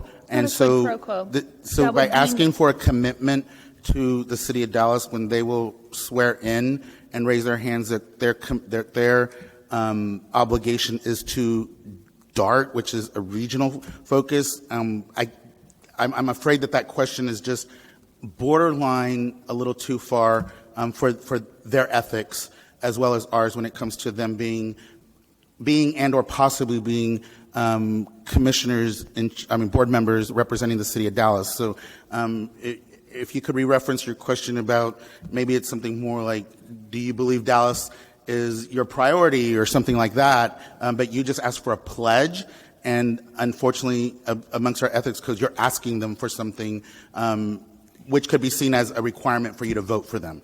And I don't know if that's what you're trying to do or not, but I just, if you can rephrase the question so that it's fair to them to answer and fair to you to be able to ask the kind of question you're wanting to ask per our ethics policy. Right. Not quid pro quo unless my vote was contingent upon it, which it's not. It's for me to understand who they are and what their priorities are. Thank you. If you'd like to substitute that word. I'm sorry, Ms. Middleton. You need to ask the question and not allow them to interpret and if you'd like substitute to a word. Substitute the word pledge for commitment, that would be fine, or any other word you'd like. But where do you fall on the balance of advocating for Dallas? Ms. Mendelson, again, they can't say commitment because of the possibility that is a quid pro quo. So if you can tailor this question to where it's accurate, because our ethic rule is very, very specific on what you can ask and what they can answer as far as representing the City of Dallas as us being elected officials. So and I would or like them. to actually get a legal opinion on that. Sure. It's only a quid pro quo if my vote is dependent upon their answer. Sounds good. I'll ask legal at that. Thank you.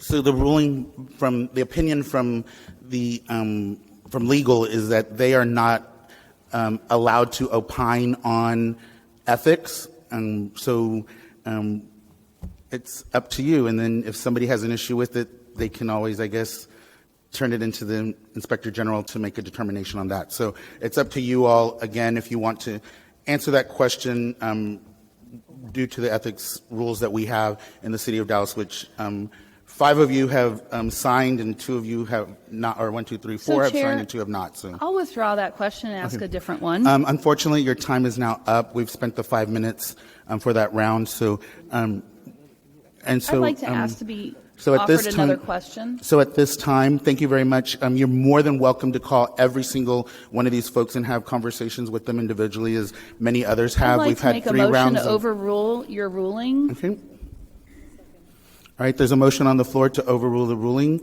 and allow Ms. Mendelson more time to ask questions. All those in favor signify by saying aye. Aye.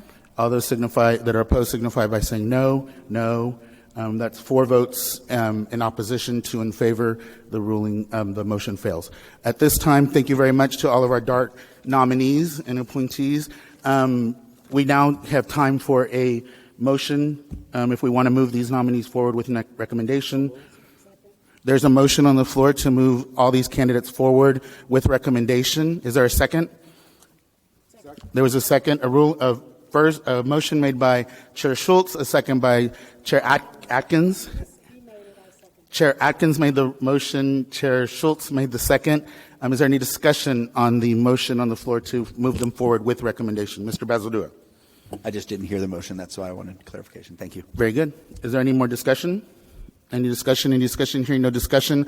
All those in favor of moving these candidates forward with recommendation, please signify by saying aye. Aye. All those opposed, please signify by saying no. No. The motion passes with 6 in favor, 1 opposed. Please note it was Ms. Mendelson, and we will move forward. Very good. Thank you to our nominees, and we wish you the best of luck on Wednesday. The next item of business is the action item, authorization of a public hearing to amend Section 51A-7.308, digital display on certain detached non-premise signs. So if we can get staff to come up, they have a very short briefing, and then we'll open up the floor to questions from our colleagues.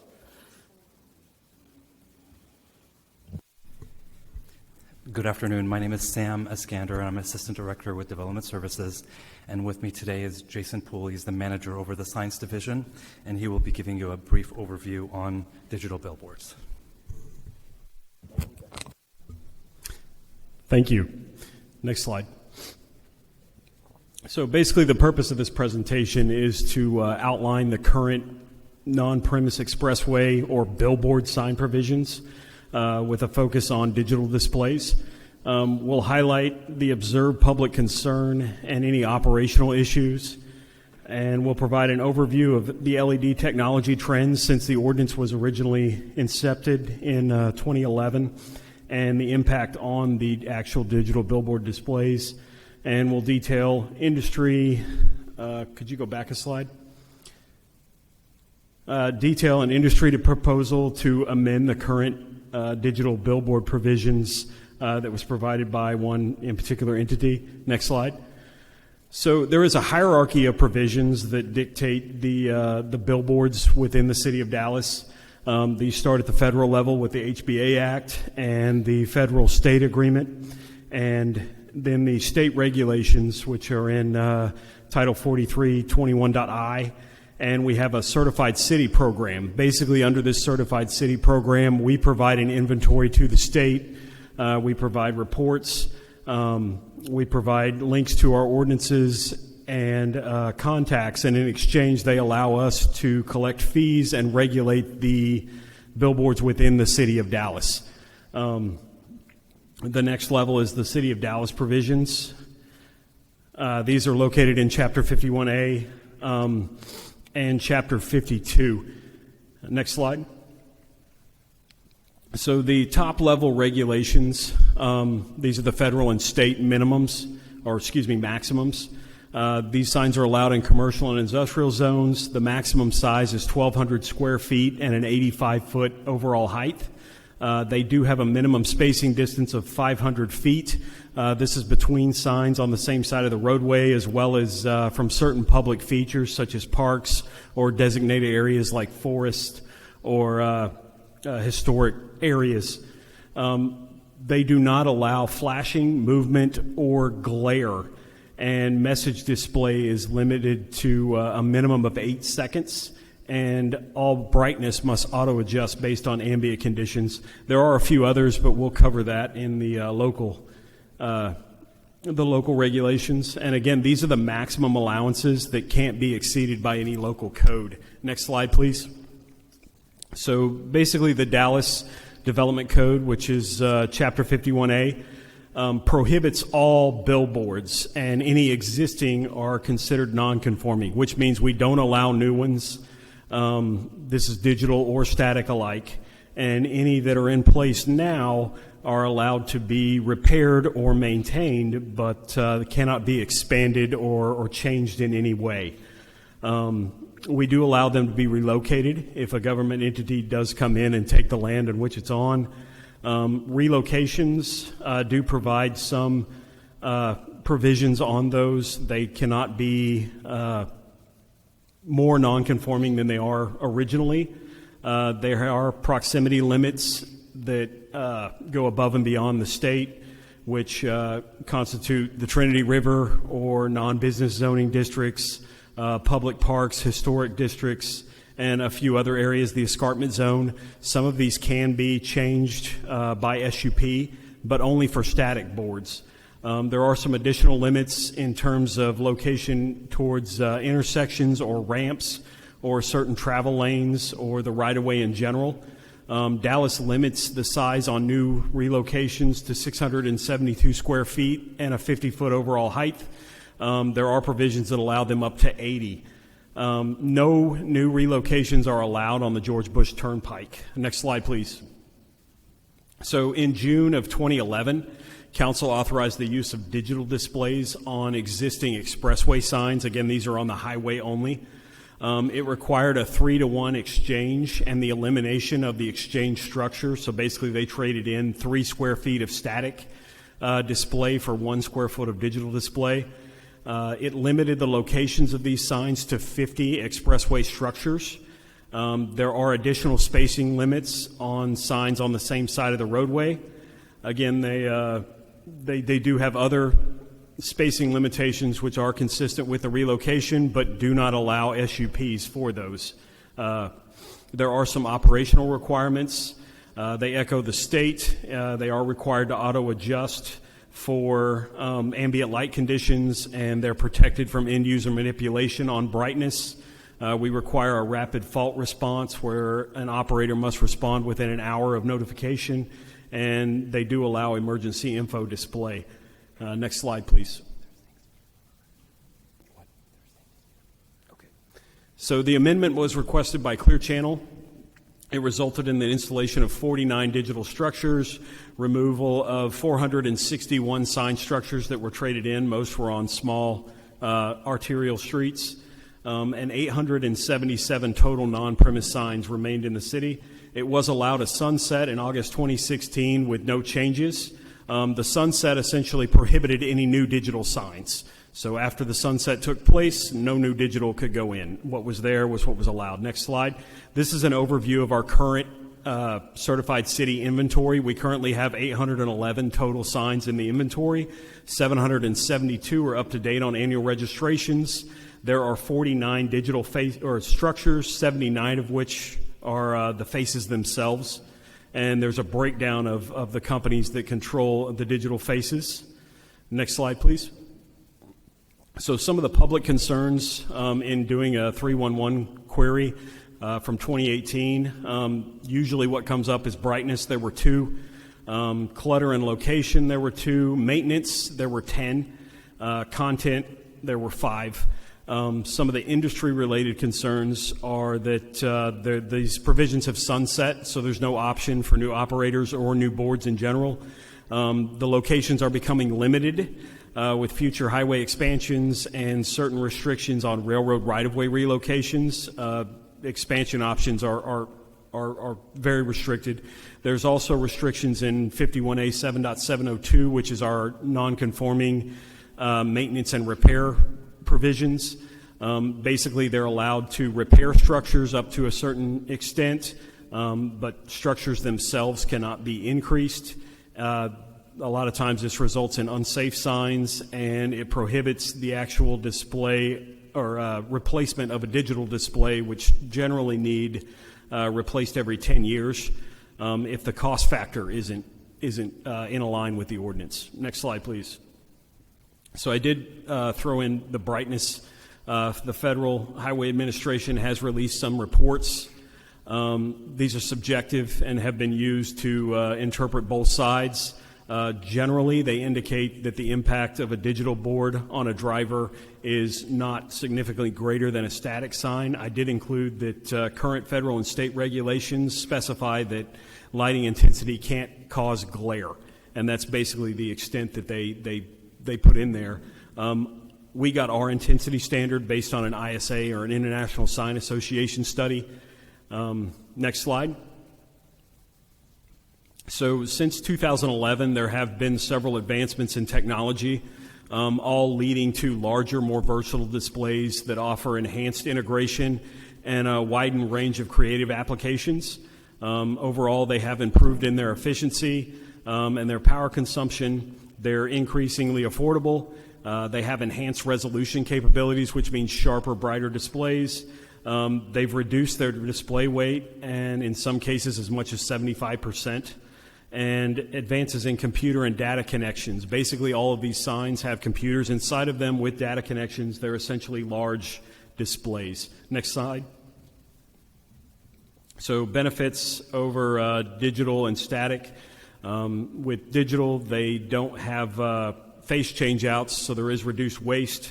They are allowed to be remotely functioned, and they're less prone to fading and damage. As far as static goes, there's no brightness or software issues, more exposure time for each message, and they do use less power since there's less lighting. Next slide, please. So the industry has proposed some changes, basically just a giant overview. They seek to allow 25 new digital signs through initial fee and structural beautification. Just an initial staff observation, we would suggest an examination of the number of the proposed digital sign count, request that beautification specifics include an emphasis on artistic, enriching, and public serving standards, encouraging additional amendments to operational lighting, the maintenance of non-conforming signs, and the relocation provisions. Next slide, please. These are some potential structure beautification concepts based on things we've seen out in the public. A lot of these came from other states or even other countries. Next slide. And again, a few more instances. Next slide. These we would generally not recommend as structural beautification. Essentially, these are just masonry pole covers. Next slide. Next steps would be to provide staff with direction. One option could be to consider a memo for an authorized hearing. This would be to amend Article 7 of the Development Code with a consideration to allow additional digital non-premise signs in 51A 7.308, clarify non-conforming sign repair and maintenance in 51A 7.700, examine or relocation provisions for signs in 51A 7.307, and examine lighting provisions for digital displays. If this route did take place, staff would draft conditions. It would be heard with the Special Sign District Advisory Committee, City Plan Commission, and ultimately Council. Next slide. And that concludes the presentation. Any questions? Thank you very much for the presentation.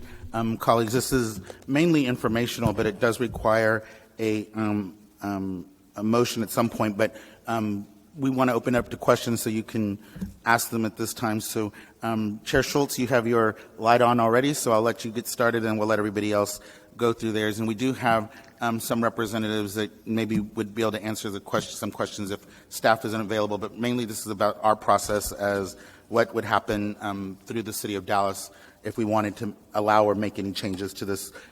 That's all that this is. So, Chair Schultz, you have the floor. Yeah, this is actually, I guess, for the planning staff. So, because if the recommendation that we're being asked to consider is to have an authorized hearing, I have a couple questions about that process and which committee it would go through. So I know y'all, can I go ahead and ask y'all? You ready? So first of all, if it's an authorized hearing, where would this code, do we need a full code amendment? How does this fit into the overall backlog with authorized hearings?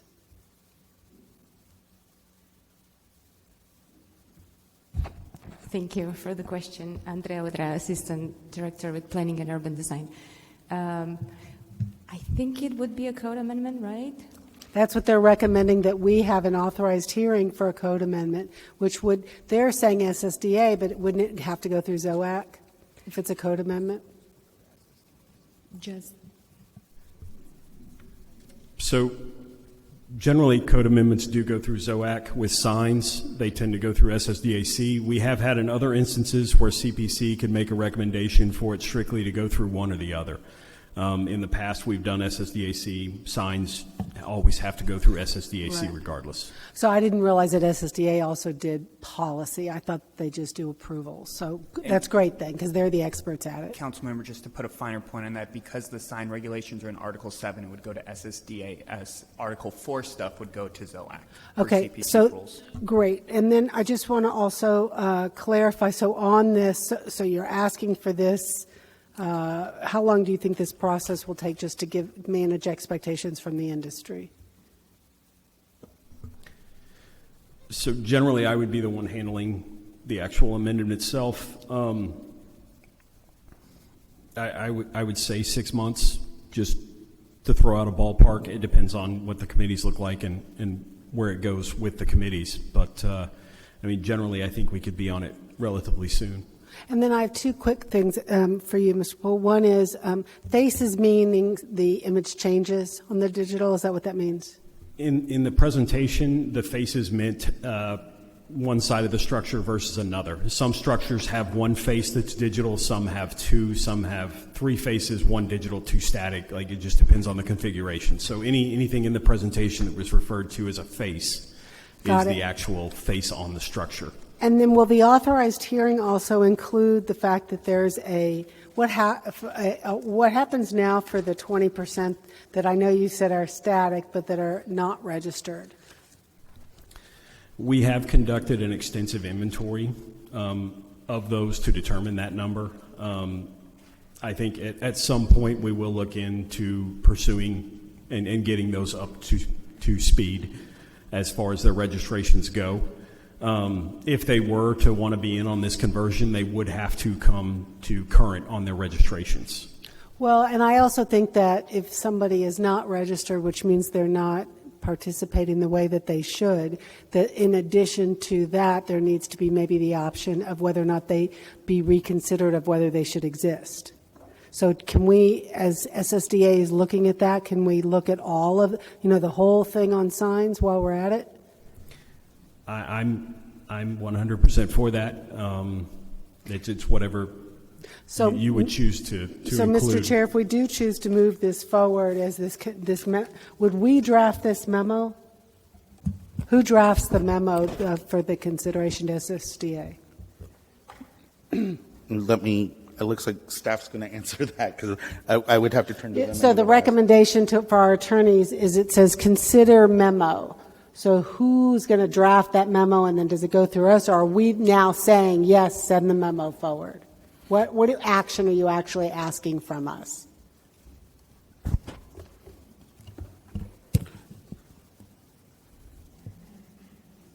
It looks like staff's conferring. So that way the general public knows that nothing's just paused or you deleted and freeze.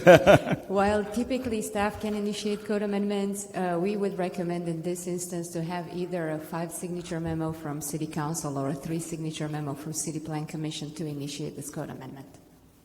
Okay, so... And we will work with you on the language. Well, you're asking us to do it. You're asking us to send this memo. So I think that you need to send to us what the language is that you want us to consider and then come back to us with what that should be, because I don't see any specifically unless you just want to, if what you're saying is that memo would allow the additional 25 and then ask you to examine the clarification of repair and maintenance and then the relocation. Is that what you're asking to be the content of this memo? Yes, staff will work with City Council members who are willing to initiate a memo on the language. So we will work with the council members who are willing to initiate the memo on the language to make sure that it accomplishes and is wide enough to allow us to explore all options. Correct. Okay. And then what I would like to see added into that memo would be addressing the non-registration, however you want to put that, those that choose not to do their job. That's all I have. Thank you, Mr. Chair. Very good. If I may, Ms. Willis, have a follow-up on what she's saying, so I understand the process as well. We just answered, so I guess this is for the attorneys because this is an action item, so since a memo is required, how do we handle the action on this? Do we have to do a delay, or do we just have to say we like this and wait for a memo to come up?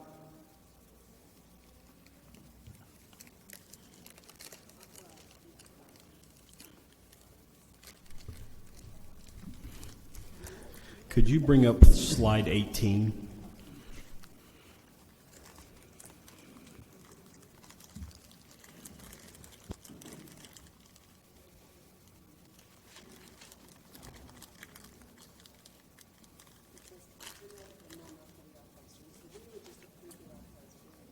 Right. Yeah, I guess here we will, if a motion goes through to authorize a hearing, then the memo comes through that, and that allows for them to move forward with the authorized hearing. That's correct, Chair. So I think Okay, what we're looking for is some direction as to what the committee wants to see in it, and then action item D is the actual authorization of the public hearing. Okay, very good. Okay. Thank you. That was for process purposes, so that everybody's on the same page. Chair Willis, you have the floor now at this time.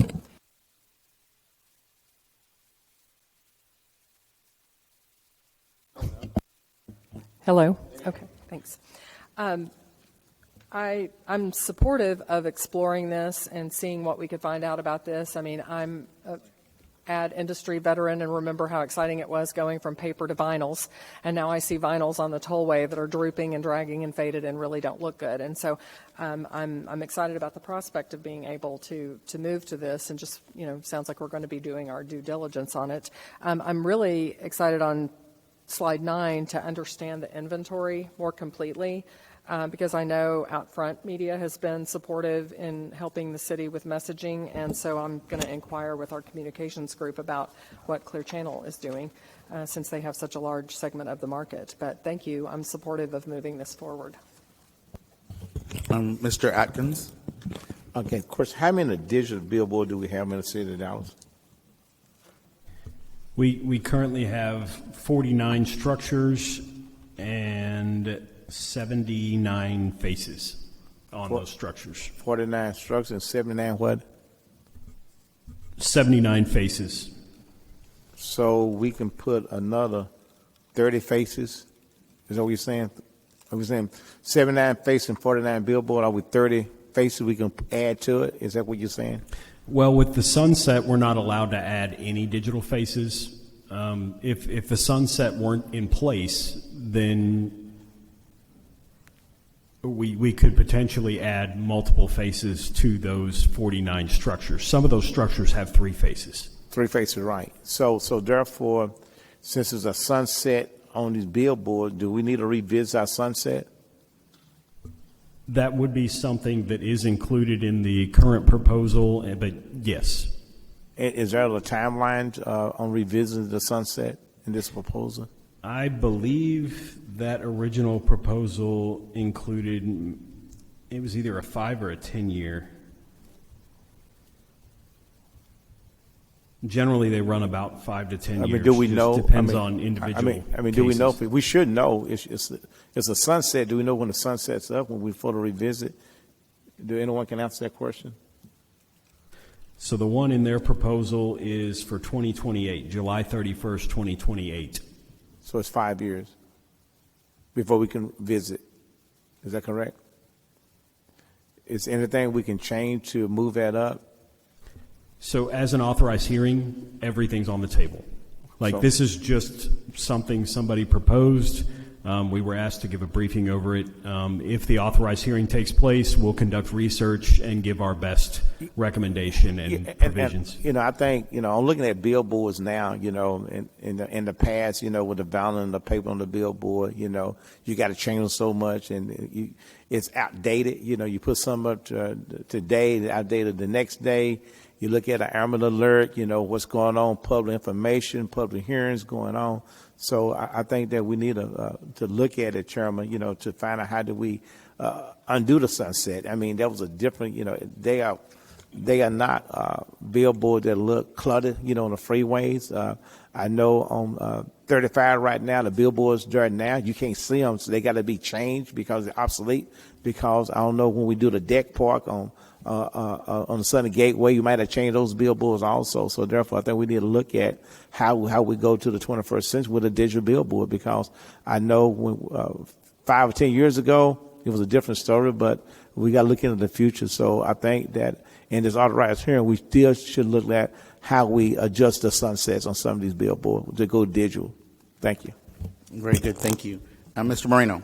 Thank you, Mr. Chair. I'm ready to move forward with this. I do have a couple of questions, though, or comments, rather, is on the being able to control the brightness with bird migration. Would these billboards have that capability to lower brightness? Yes, currently we require that they have a sensor that, based on the ambient lighting conditions, it does lower. That can be programmed in probably pretty much any way. Like if there's certain times of year where that would become a factor, I believe they can factor that into their algorithm that adjusts the brightness on those boards. Okay. And then as far as also addressing CBD area, making sure that we're not all concentrated in one area, we'll have spacing limitations. There are current spacing limitations, and that's something that would be further explored if needed. And as the digital world continues to change, have we seen an increase in development where we used to have the old signs, where those are coming down, and now development is able to happen because those used to be placed in such areas where it would prevent, because the leases were so long. Do we see that there's more development where those used to be? I would need to do some additional research, but in general, I have seen some areas where sites only had signs on them, and now they have additional development, and there's friction there because of the signs and the buildings themselves, between the visibility and the building. In general, probably so, but I need to do some additional research. Thank you. Mr. Chair, I'm not sure if we have more committee members to go, but I do have a question if you are looking for a motion on this. Let me check, because I do have one outside committee member. Mayor Pro Tem, do you have any questions? No, not at this time. Chair Blackman, do you have any questions? Okay, just wanted to be, yeah. Any other committee members, do y'all have any questions at this time? Mr. Moreno? Thank you. Have a motion? I move to move this forward to an authorized hearing. We have a motion on the floor and a second to move this forward to an authorized hearing. Is there any discussion on this? Chair Schultz. Quick point of information, and that is, so then will we get a list of what's included in the authorized hearing, or is it everything that has to do with signs? It would be specific to the briefing that we've had, right? But let me make sure staff's correct. We can work up a memo, and then if you want to add additional items, we can work on the language on that as well. Perfect. Thank you. Very good. Great question. Any other questions? All right. Very good. At this time, there's no more discussion. All those in favor of moving this to an authorized hearing, please signify by saying aye. All opposed signify by saying no. The ayes have it. The motion is adopted. And colleagues, we do have to do that other memo, but I'll get with staff to figure out how what's the easiest way to get that done and accomplished. Next, we are moving on to, we have a really packed agenda.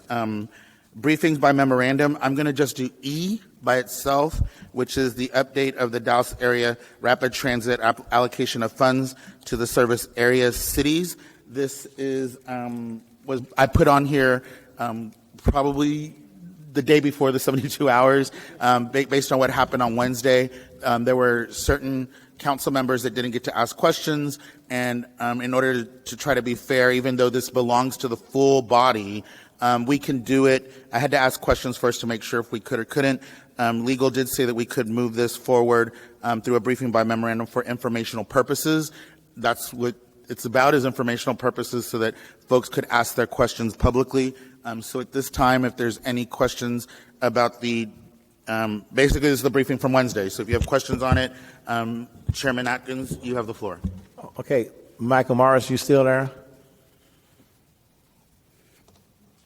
Yes, sir, Councilman. Yeah, thank you. Michael, just briefly, last week we already had this briefing. I'm ready to move this forward. If we had to move it forward, Chairman, I would love to make a motion to move it forward to the 14th. Michael, you heard the briefing yesterday, and you saw that the dartboard here today, and we as council and you as trying to negotiate a sales tax. In your opinion, I do respect your opinion in this matter. I think that we're doing everything in our power to move it forward and make sure everything, particularly on our behalf, to make sure that the city does get the sales tax.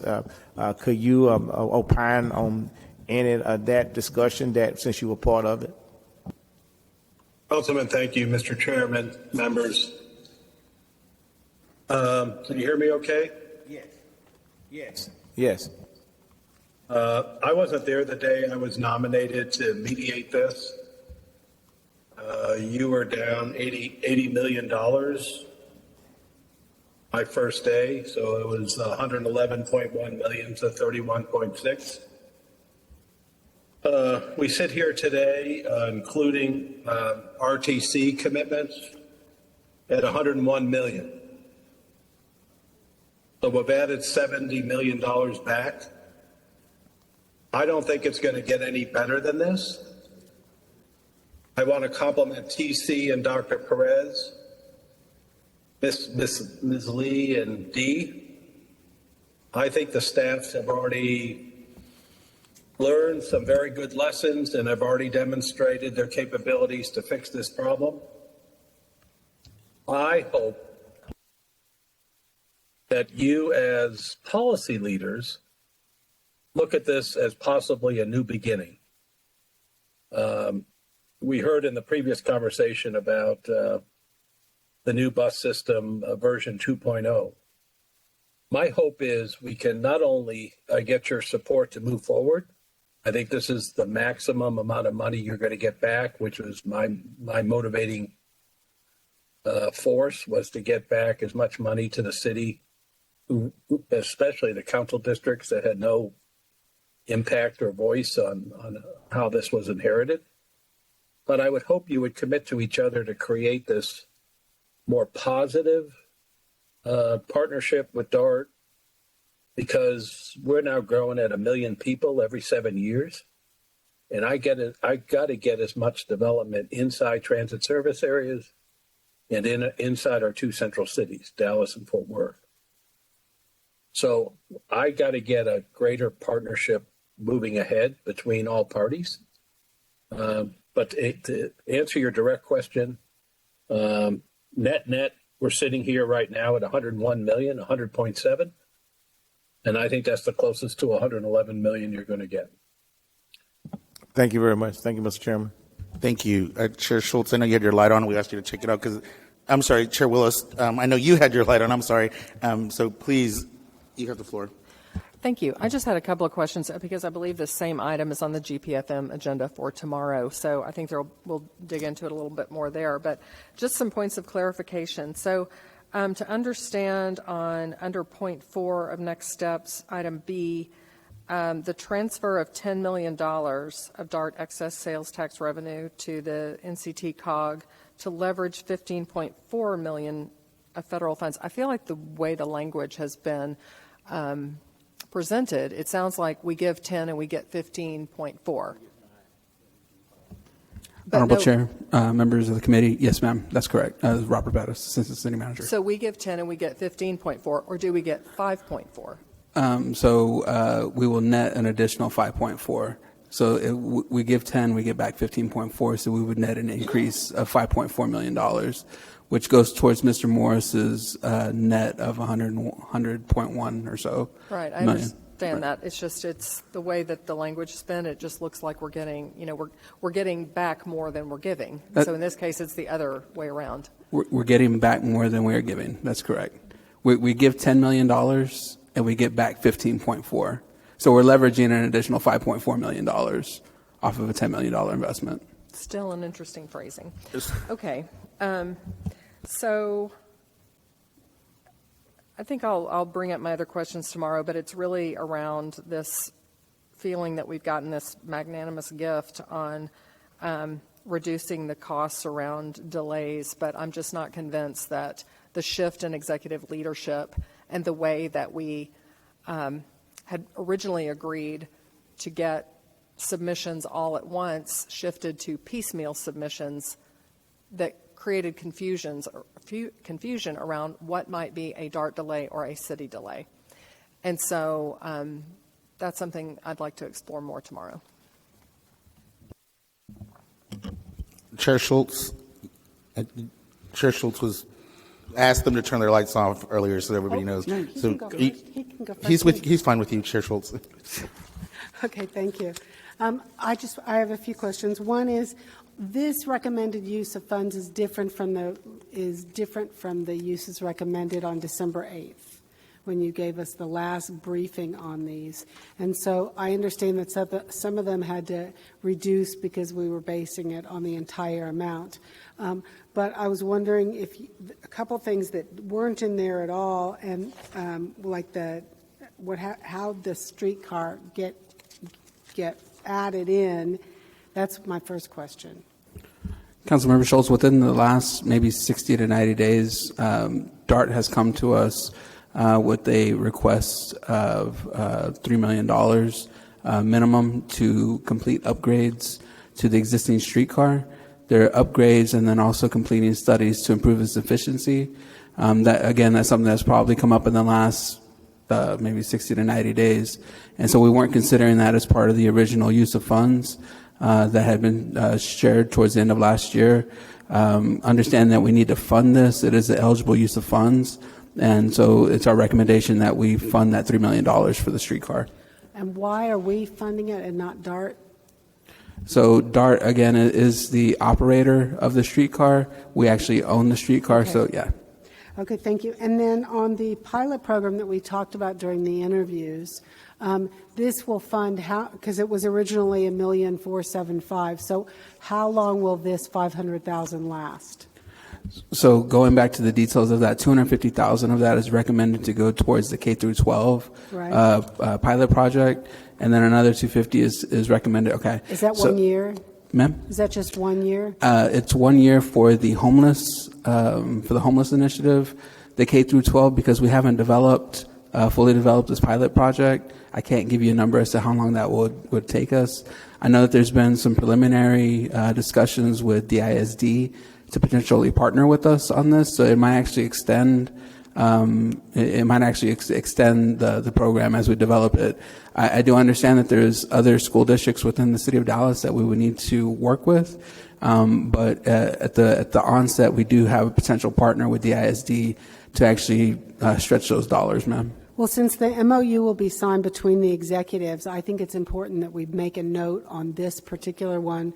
I'm very, very, very strongly supportive of all students, frankly. If it was up to me, anyone who's a student should be able to ride for free regardless of age. That said, what I don't want to do is offer something and then take it away the next year. So I think that $250,000 should be contingent upon whether we do a small pilot, how it's played out so that it's not given and then taken away. So I don't know how to put that into words, but that's my opinion about that particular project. I'm going to move on to the recommended uses of funds in some of the details.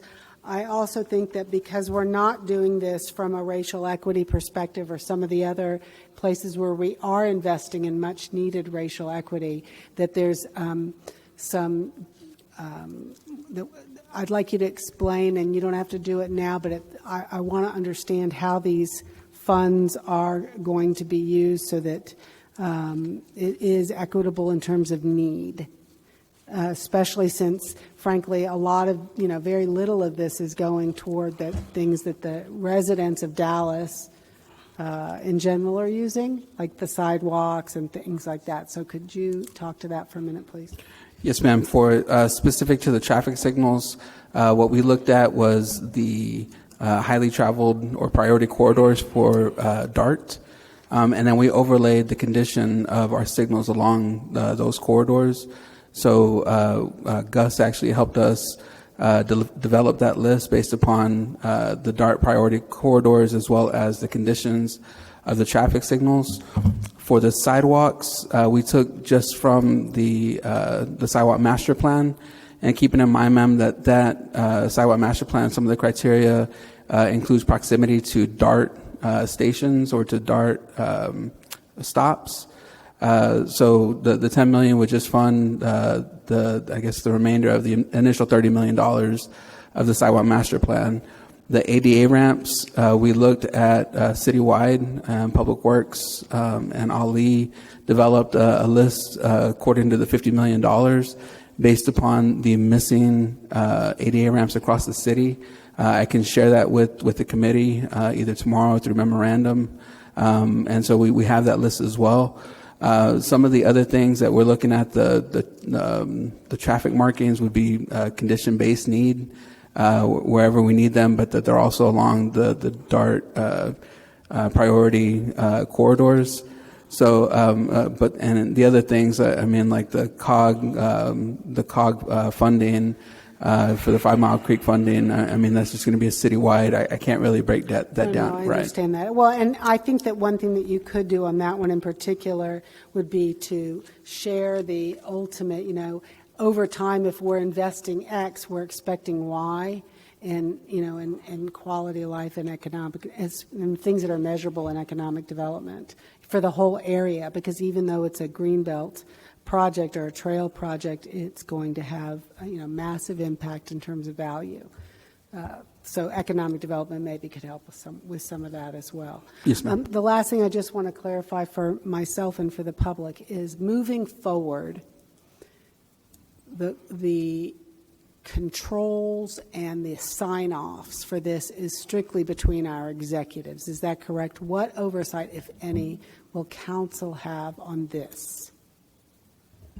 So you are correct. The sign-offs would be between the executives.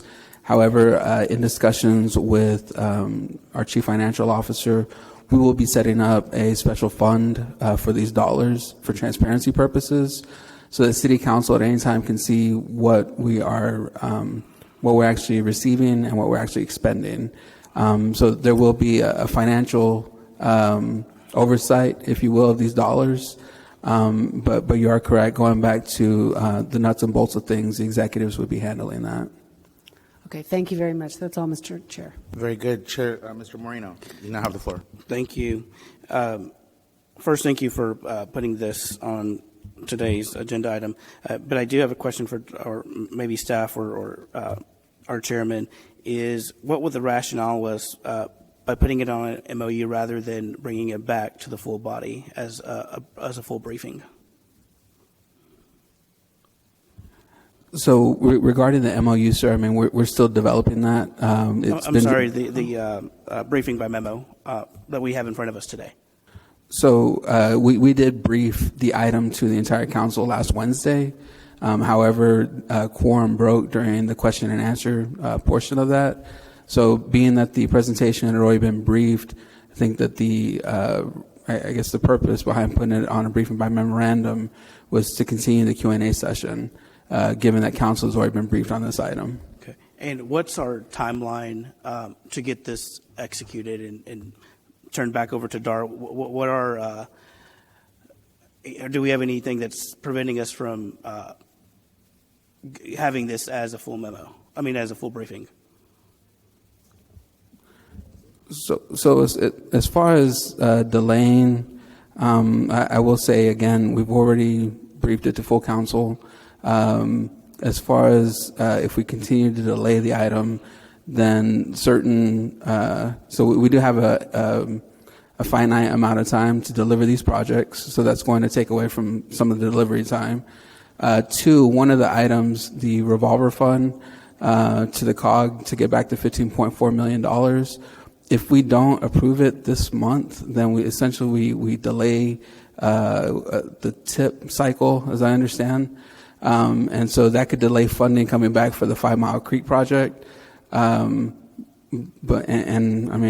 those are some of the main reasons why we're not trying to delay this. And then the last thing too, sir, I will also note that going back to the briefing, I mean, the city of Dallas is the last city to actually sign the ILA. Sure. Well, with that, I'd like to go into some of the definitions.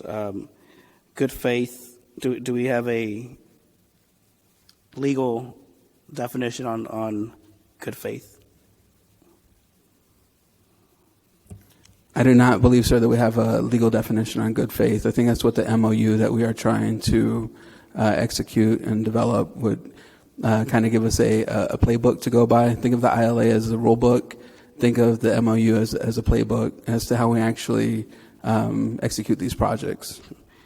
And then on delays of construction, what's a realistic time, right? I mean, because there's things that can always happen, and so how do we determine a delay that's actually not intentional? I'll say that we're actually moving it through the process, but for whatever reasons we need a little bit more time. How do we calculate that? So if you go back to the ILA specific to the Silver Line project, I believe that we have a 10-day turnaround on review and comments on items that may come to us. I think as long as we maintain the cooperativeness, the partnership, and ensuring that we're turning around comments back and forth, I think that's probably going to be one of the measurables that we go back to. Sure, and that's what I'm kind of getting at is, if we are doing this in good faith from the city standpoint and working with DART, the way I read this is DART makes that determination if we're in good faith or we're, causing any delays. Have we thought about bringing someone in as a mediator or someone to be able to work with both sides?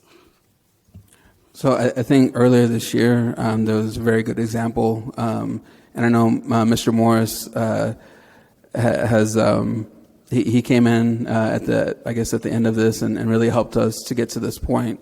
So I do believe that there will be an opportunity if we reach an impasse to potentially ask for guidance from an outside party. I will go back to the master ILA though and share that ultimately the city manager and the DART president and CEO are the last ones to make the determinations on any impasses. And then when it comes down to actual projects, whether it be sidewalks or traffic signals, do we have a prioritization list of which projects get completed first? So we will essentially move out on all the projects as we can. I believe that 22 signals is very manageable to move forward for design. 21 sidewalk projects are very manageable as far as moving forward with execution. We'd probably look to see if we had work in any of those areas, any street work with Public Works, and as we are implementing those projects, if there's one of these projects that's close to it, we'll probably move forward with that. But as far as a prioritization, we don't have anything set in stone. Thank you. He's done. Thank you very much. I think everybody in here has asked questions. Are there any outside committee members? Mayor Pro Tem, you have the floor. Thank you. I don't like to feel like an outsider, but I'm not assigned to your committee. However, well, I know you all have been here for some time, but my question is going to go to Mr. Michael Morris. But I want to, first of all, thank Mr. Michael Morris and all the transportation mobility partners that have been involved in trying to get this project settled for us. Staff locally, I know you all have been through quite a bit. Some of you look like you've even gotten shorter since we started this conversation. And I think it's gone so long now, and it's not fair to our constituents. And so for me, Mr. Morris, the question becomes two parts. My goal is to make sure that those individuals, citizens who are paying, we're all paying sales tax that goes into, I believe, and you straighten me out, but I believe are we talking about sales tax dollars, Mr. Morris? Yes, you have a special allocation from the DART board, and the ILA for all of the DART cities has a time frame.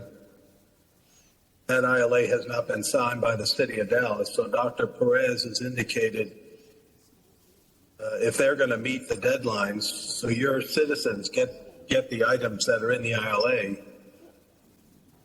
people have to move forward pretty quickly.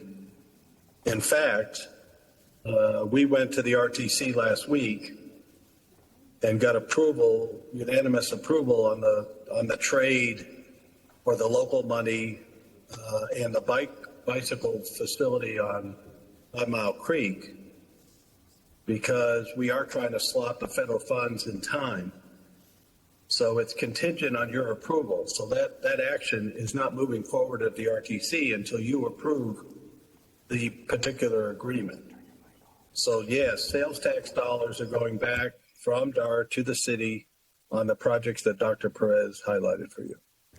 Thank you. And so I think I hear you on this project, even though I think we're talking about several layers of jurisdiction. Federal, state, and city is all engaged in this particular process. Would that be a fair statement to make? Yeah. That was, unfortunately, the RTC is stepping in to help mitigate the magnitude of the dollar loss to you.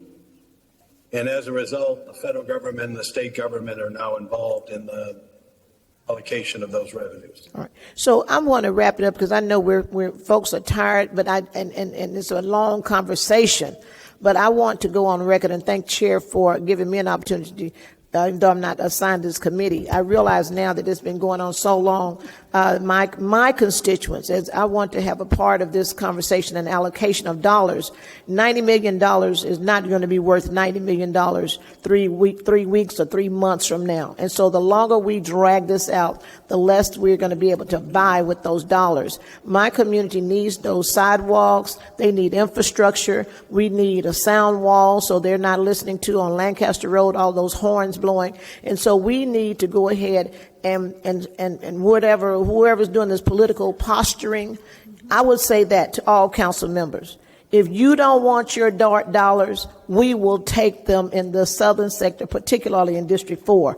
So thank you, Mr. Morris, for everything you've done, but I'm going to do what I can with my state partners and federal partners to make sure we do the right thing with this money so that our taxpayers can get what they are entitled to with their dollars. Council members around the horseshoe, thank you for listening, but know that it is time out for whoever is trying to get an Emmy behind holding up this project and dragging staff and our partners and disrespecting our partners by doing all types of things.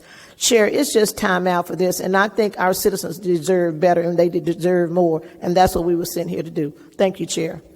Thank you, Mayor Pro Tem. Next, we have Chair Blackman. Thank you. And yes, I was here to the end, and I appreciate you following up with an email.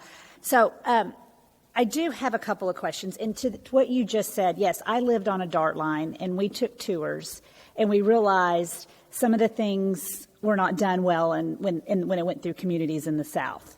And so, yes, there needs to be more safety issues, more betterments in certain areas. With that being said, Mr. Morris, I'm looking at what COG has in their column, and I'm specifically looking at the Hillcrest Pump Station. And I worked at DART, full disclosure, for 2 years. You have a $2 million allotment. We have a $1.3 million. DART has 7.3. Why is it considered a betterment? Is it considered a necessity? And so I'm wondering, why isn't DART picking up all of it? Why is COG having to pay for a pump station? So I'm curious about that line item. Well, I'm glad you asked me, because this is a conversation that's gone on for over a year. DART has no interest in building a pump house. The pump station is needed in order to meet the stormwater rules associated with the thoroughfare street. It can't gravitationally drain, so a pump station is needed. The community wishes to build a pump house. DART says a pump house isn't warranted, so DART is not interested in the pump house. There was a series of items. Some noise walls were warranted. Some other properties don't trigger a noise wall because the parcel is vacant, but it's a future school site. So in the interest of creating some community interest and support, I volunteered the RTC, and they'll be briefed on it next month. I volunteered the RTC to pick up some of these items where the other partners had disagreement. I thought, maybe an error now, I thought by picking them up, we would have gotten to consensus a lot faster than we are today. But I want to not give up on my previous commitments. So even though these are commitments I made a year ago in order to expedite moving forward, I'm going to honor all the commitments we made, and these are walls along the corridor that didn't trigger a federally required noise wall, and a pump house that is required by, I'm being told, is of interest to the community. So DART is letting us do it, partnership with the city of Dallas. We obviously have to meet their schedule, but you are correct. Our office would not normally be brought in to fund such an item, but it was an attempt a year ago to get consensus and move forward on the project forward. And thank you for doing that. I'm just trying to but if you don't have is it a pump station or a pump house, or is it, because it's labeled as a pump station but then as a pump style house? But my question is, if you don't have it, does that project, does the train cease to work? I mean, in other words, no. Is it a necessity, or is it a luxury? I don't want to weigh in on that. DART is putting the pump capabilities underground. The community believes it'll create too much noise. So DART designed screening walls and some other items. They believe it meets the needs of the community. The community feels it doesn't meet their needs. So in the interest, as I say, of a year ago, we picked up a series of items that summed to $5.3 million. Okay. So like... DART would probably say it's not warranted. I'm silent on it. I'm interested in getting a resolution as quickly as possible, because what's at stake is more than a $2 million okay. And then also, if you look at a protection wall, and I said the grade. I mean, these are all, again, I lived on a DART train rail right of way, and I mean, heck, I'm just trying to get sometimes DART to mow their space, and so, but now it's like I do want it to be fair across the board. So it's what makes it safe and what makes it tolerable are two different things. And so I'm just curious on all this, and I'm sure there'll be more discussion about it. The next thing is more to staff, and we talk about these delays of $79.5 million, and I did work on the permitting issue for a hot minute, and then it came down to 15.9. What were the delays? Like, was it the stuff that I don't understand how we couldn't get a permit to people. Councilmember Blackman, so,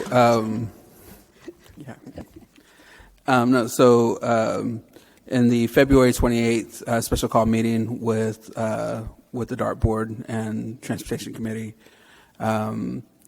the President and CEO did start to share that there were some delays. I think she cited somewhere around 290 days of a permit review that did not take place. We would contend that while there may not have been a formal permit review, I guess on a system, there were informal reviews and comments provided back to DART throughout the project, whether they be handwritten notes or whether they be something in an email. And so I think that there was missteps on both sides as far as documentation, as far as turnaround times. Going back to what I mentioned earlier, the ILA mentions a 10-day review turnaround. In some cases, we probably did meet that through informal comments. But when you go back and look at, some of the documentation, there is, an opportunity for somebody to argue that we didn't meet the 10 days. So going back to just my overall comments last week, there were missteps on both sides. And going back to the conversation earlier with the dartboard, there is some distrust between the two organizations. However, I do believe that we are on a better track at this point to actually be able to work, together. And as mentioned during last week as well, Councilman Atkins had asked about the permits. I believe that we're probably about 95% there. And so, I think that we have a lot better communication and cooperation. We have since also brought on a consultant that's helping us with these reviews, and we meet on a weekly basis. That wasn't happening a year and a half ago. So there was some missteps on both sides, ma'am. And so I guess looking at the $60 million delta that we have here, have we cleared up so that we don't see this kind of delay situation? If you look at the, or 60 plus, are we at or 50, whatever it is, I can't do math. Are we at a point where we're not going to see this again? And have we made it clear across the board on both anybody internally, that includes council members, that includes staff, and anybody externally, and that includes at DART, and then hopefully with Michael Morris's help, create this, I think, positive partnership between the two entities. Because, the D in DART is Dallas. So I don't want us, so that's what I'm asking, is have we learned how we're going to create processes and procedures and protocols and hold each other accountable so we don't get here again? In any staff, like I said, elected official, outside entity, community organization, whatever it is. So, as was noted during the DART board nominee discussions, the moment that we execute the ILA and the MOU, we're in good standing. Like, we are in good standing today. Can that change over the course of a few weeks? Yeah, it could. But the thing is that we are in good standing today. The city manager has committed to ensuring that we stay there. I've heard direction, as well as our staff has heard direction specifically from the city manager that we need to move this project forward. As far as any council members, I can't speak to that. But the direction is that we are going to execute this project. Well, and back to vital comment, the issue is I guess I'm hoping that we've learned what needs to happen to move forward to stay in good standing. In other words, I don't want to come back here 2 years from now and we're going through the same thing. Either put processes in place and protocols and procedures and follow them, or let's just say, you know what, we signed this document and we're in good standing for 24 hours and then we'll see what happens.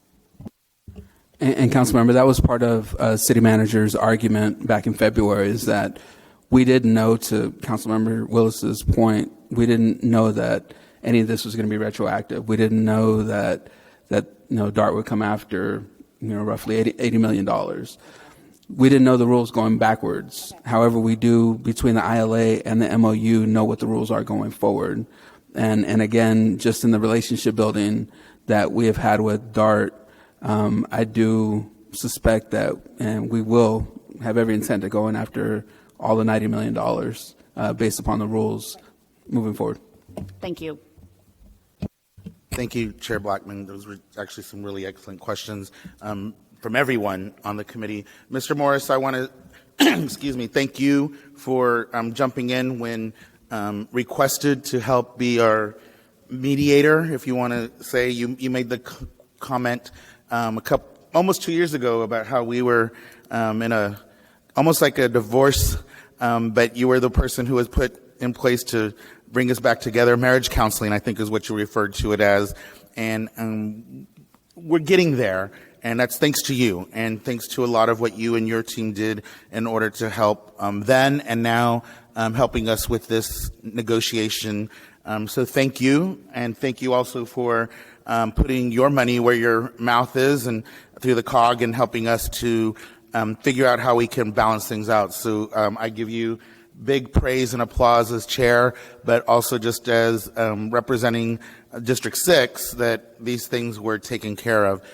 I also want to thank chairs Schultz as well as Basil Dua. When this came up, I can't remember how many months ago, during briefing here in this committee, I had requested that these two join staff in order to help negotiate some of this. Now, they couldn't be part of the actual dollar negotiations, but what they did was actually something to help us a lot, which was they met with the elected officials in the partner cities across the region, and they made sure that that those folks understood where Dallas was coming from, so that they could understand us a little bit better, and then us them as well. So that actually broke down a lot of barriers where, we're the big dog in all of this. We're just over half of the region, and so sometimes the suburbs feel as if they're the little puppy, and that we have the big stick as far as the big dog, and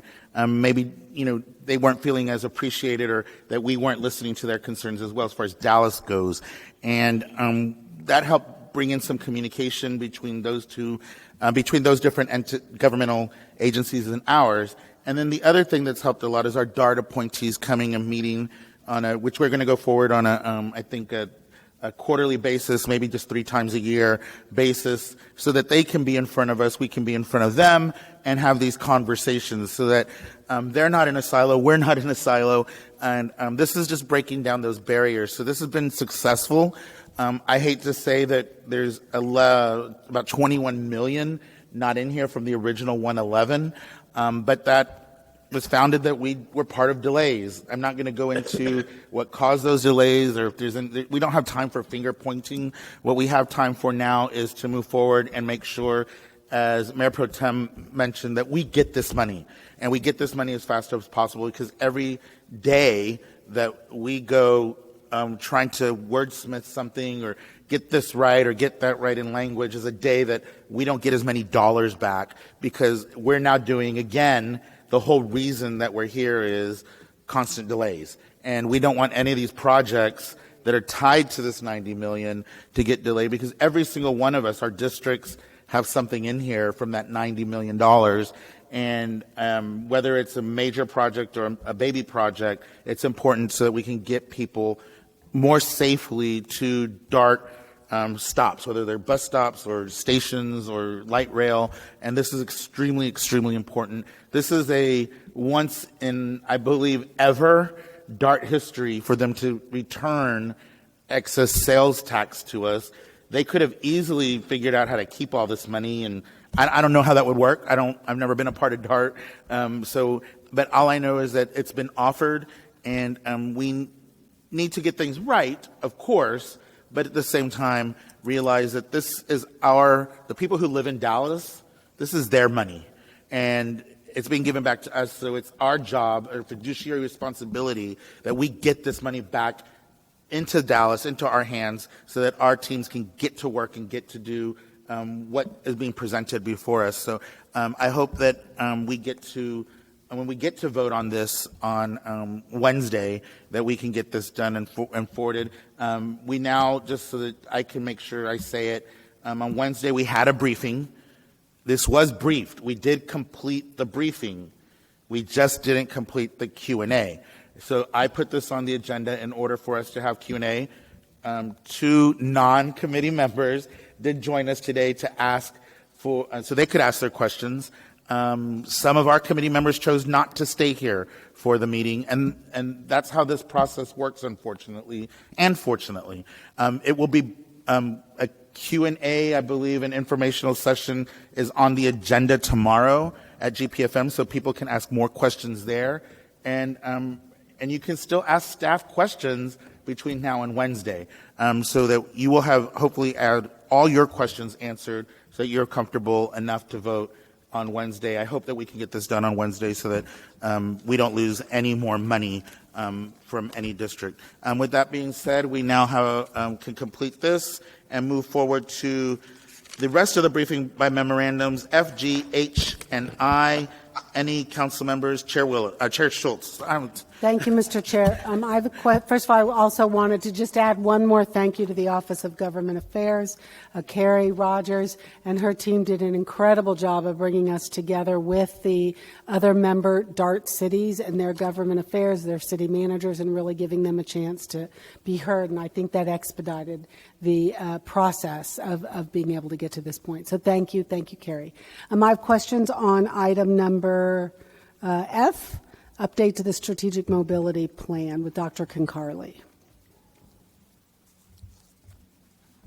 Dr. Concarly, while you're coming up, my question is, we have a lot, I know this is a year 2 implementation strategy, and I know you just, with 40 items, so you have a huge plate, and you're doing, I think, an incredible job in your leadership of this department. So thank you very much for all of that. And I want to understand there's so many projects that have not started yet or whatever. So could you just speak to that? Is it a money issue? Should we be outsourcing some of these? Share with us your thoughts on moving forward with so many of these items. Thank you so much. Justin Carley, Director of the Department of Transportation. Yes, some of them are dependent on others to be moving forward. Others are funding issues. So, for example, I'll speak for example, the freight plan. So we're currently have submitted several applications for potential federal funds to get that project going. And so these are some things that basically are impacting some of the progress on these some of these initiatives. I definitely want to have an opportunity maybe for an actual briefing where we can spend more time understanding some of the challenges that you're facing, because on the ones that are not yet started, the large majority are the lead agency is transportation. So I'm not trying to throw you under the bus in any way, but I would like to understand why we haven't started some of these, and it's been 2 years. Can you also share what are turnback requests? What are turnback requests? That was in the memo. Trying to look where I wrote that, what it's from that I asked that question. Where the reference? Which one? Which I? Councilmember, if I may, I think it's to identify and prioritize TxDOT-controlled RTO candidates for turnback requests within the city of Dallas. Garland Road, Sain, Corinth. Is that like U-turns? What are turnbacks? No, so essentially, they would take it back. So taking off system. And they want to give it to us, and we're trying to figure out if we want it. Is that correct? So some of those are have some specific requirements, i.e., looking at the long-term maintenance and the impact. So, for example, I can speak to Garland Road because one of those that has been that roadway. And we're looking at what impacts this is going to be on the operation and maintenance. Thank you. And then also, my last question is, do we have the performance dashboard indicators set up yet? Some of the items are already set up, but others are not. So we're still working on that because it involves also other departments. So I certainly don't know that our committee is meant to be doing sort of GPFM kind of work as far as really understanding this. So what I'll leave this with for you, Mr. Chair, is to have, when you're, as you talk with the directors, to figure out how we can do a little deeper dive or get a deeper dive at some point on this overall strategic mobility plan. Thank you. Very good. Thank you. Chair Willis? Thanks. Stay where you are. And I, too, appreciate your leadership. Thank you so much, Gus. I also had a couple of questions on Memo F and, the projects that have not started, just to understand what the timing might be. One was on conducting a staffing and salary study to identify correct staffing for the new division in the streamlined development process. It's on the second page of second item of the progress report. I mean, I know for a fact that there are some things, like I said, is dependent upon other departments. So, for example, HR is conducting some of that, but the work that still has to be done is what areas that could impact us the most. So, for example, technical areas like engineering and stuff. These are areas that we need to be taking a closer look at, as this is an area that has been a struggle for all of us. So just prioritizing the current needs and correct, and then looking at what the market is available and the type of future workforce that needs to be. So, for example, as we start, I'll give you an example. As we start developing and going into artificial intelligence, I mean, these are some potential future job descriptions that we'll have to have in the city to prepare for the future. So these are some areas that we have to continuously be working with HR on both the job descriptions as well as the compensation level. Okay, and one other one is on the next page, and it's around there's an item, create a mobility management division that includes parking, vehicle for hire, dockless mobility, under one umbrella. And so given the return of scooters, I just was curious as to when we think that mobility management division might come online. Yeah, so as I mentioned, and you're correctly so, I mean, as you pointed this one out, is that there are some things that we needed to kind of start working on the individuals and see where they are, and then start working on what the future structure needs to be. So certainly that, since we've already taken the steps to introduce the micromobility, so we've got the parking, the micromobility, and then there is the vehicle for hire regulation. This is something, matter of fact, we're talking here earlier. As we start getting into the autonomous vehicle services, where does this fit and how does it fit? So these are some things that will have to go into the decision-making on which department will be handling it and how we're going to structure that. Okay, thank you. Thank you, Chair. Mr. Moreno, anything?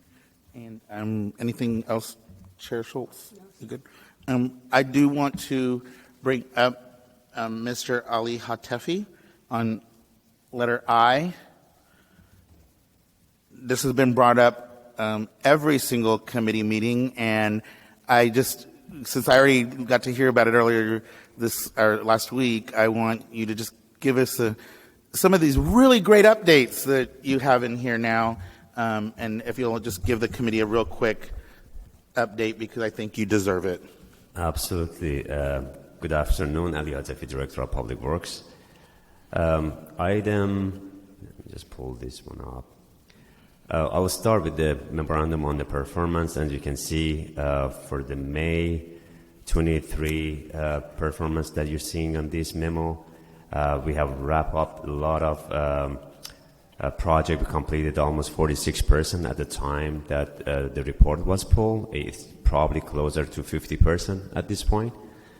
So we are progressing very rapidly on the projects. I'm very positive that we're going to finish it by end of this year. And did you, Chair, did you mention another memo? I can talk about it? Sure, absolutely. The other memo is the ILA with Dallas County that originally was approved, but at the time that we applied for extension, we didn't have all the, I guess, details of the new memo, the new agreement. Apparently, the new agreement has two provision to it. So that's why we're asking to basically redo this agreement again to add the adoption of orphan roads and also the watershed, the operation and maintenance of the watershed dams, which currently we don't have any watershed dams, but we have two roads, Irving Boulevard and Sam Houston, that is in need of annexation by City of Dallas. Excellent, thank you. So on the monthly report, 46%, we are in good shape. We were always in good shape and caught up, but now you're able to you have enough of the information that now you're caught up on this report. Sure. Well, it's 46% actually, Correct. The completion. If you look at the number of projects has been completed, the finance part of it is always lagging because the invoices and it takes time to get paid and for the contractor to invoice us also at the same time. So there's a lag for that. But yes, the month of April and May, we have had more than 110 lane miles per month completing of the projects, which is very significant compared to, for example, month of March that I believe we had like 33 lane miles that month. The progress is pretty rapid right now, as you can see. Excellent. Thank you, Mr. Ali Hatefi. I just wanted to let everybody know that this is something that's been brought up every single committee meeting, and when we have the positive outcomes, I think we also should show that as well. So thank you for all your hard work. Colleagues, we are on letter J. Any questions on letter J? Nothing there. Letter K, committee forecast. For the committee forecast, this is our final committee meeting as this group. I'm sure everybody saw the memo that came out today from the mayor, so effective on the 20th, that's swearing in. All committees members are disbanded from all committees citywide. So, and that'll give him time to put those back together. So then, upcoming agenda items, letters L through AA. Any questions on any of the upcoming agenda items? On here, it's letters L through AA. Seeing that there are no questions, the time, well, I guess I should say before we finish, that this, I did say it earlier, it's our last committee member meeting. It has been an honor and privilege to serve as chair for this term with all of you. We've got a lot of really amazing things accomplished. To our staff, thank you. Every day wasn't super easy, but we made it look pretty smooth, just the way we're smoothing out a lot of our roads and sidewalks and alleys. We still have a ways to go, but we are getting there, and that's thanks to the hard work of you all as well as this committee. The time is now. Yes, Madam Chair. I'm sorry to interrupt. I just want to make sure that we share our appreciation for your chairmanship. You led this committee in a really just and open way and gave those of us who didn't have experience in this area a great opportunity to learn, and you're a tremendous role model. Thank you. Thank you. Thank you, Madam Chair. I really appreciate that. And with that, the time is now 3:49 p.m., and I now call to close the June 12th, 2023 Transportation and Infrastructure Committee for the City of Dallas. Thank you, everybody.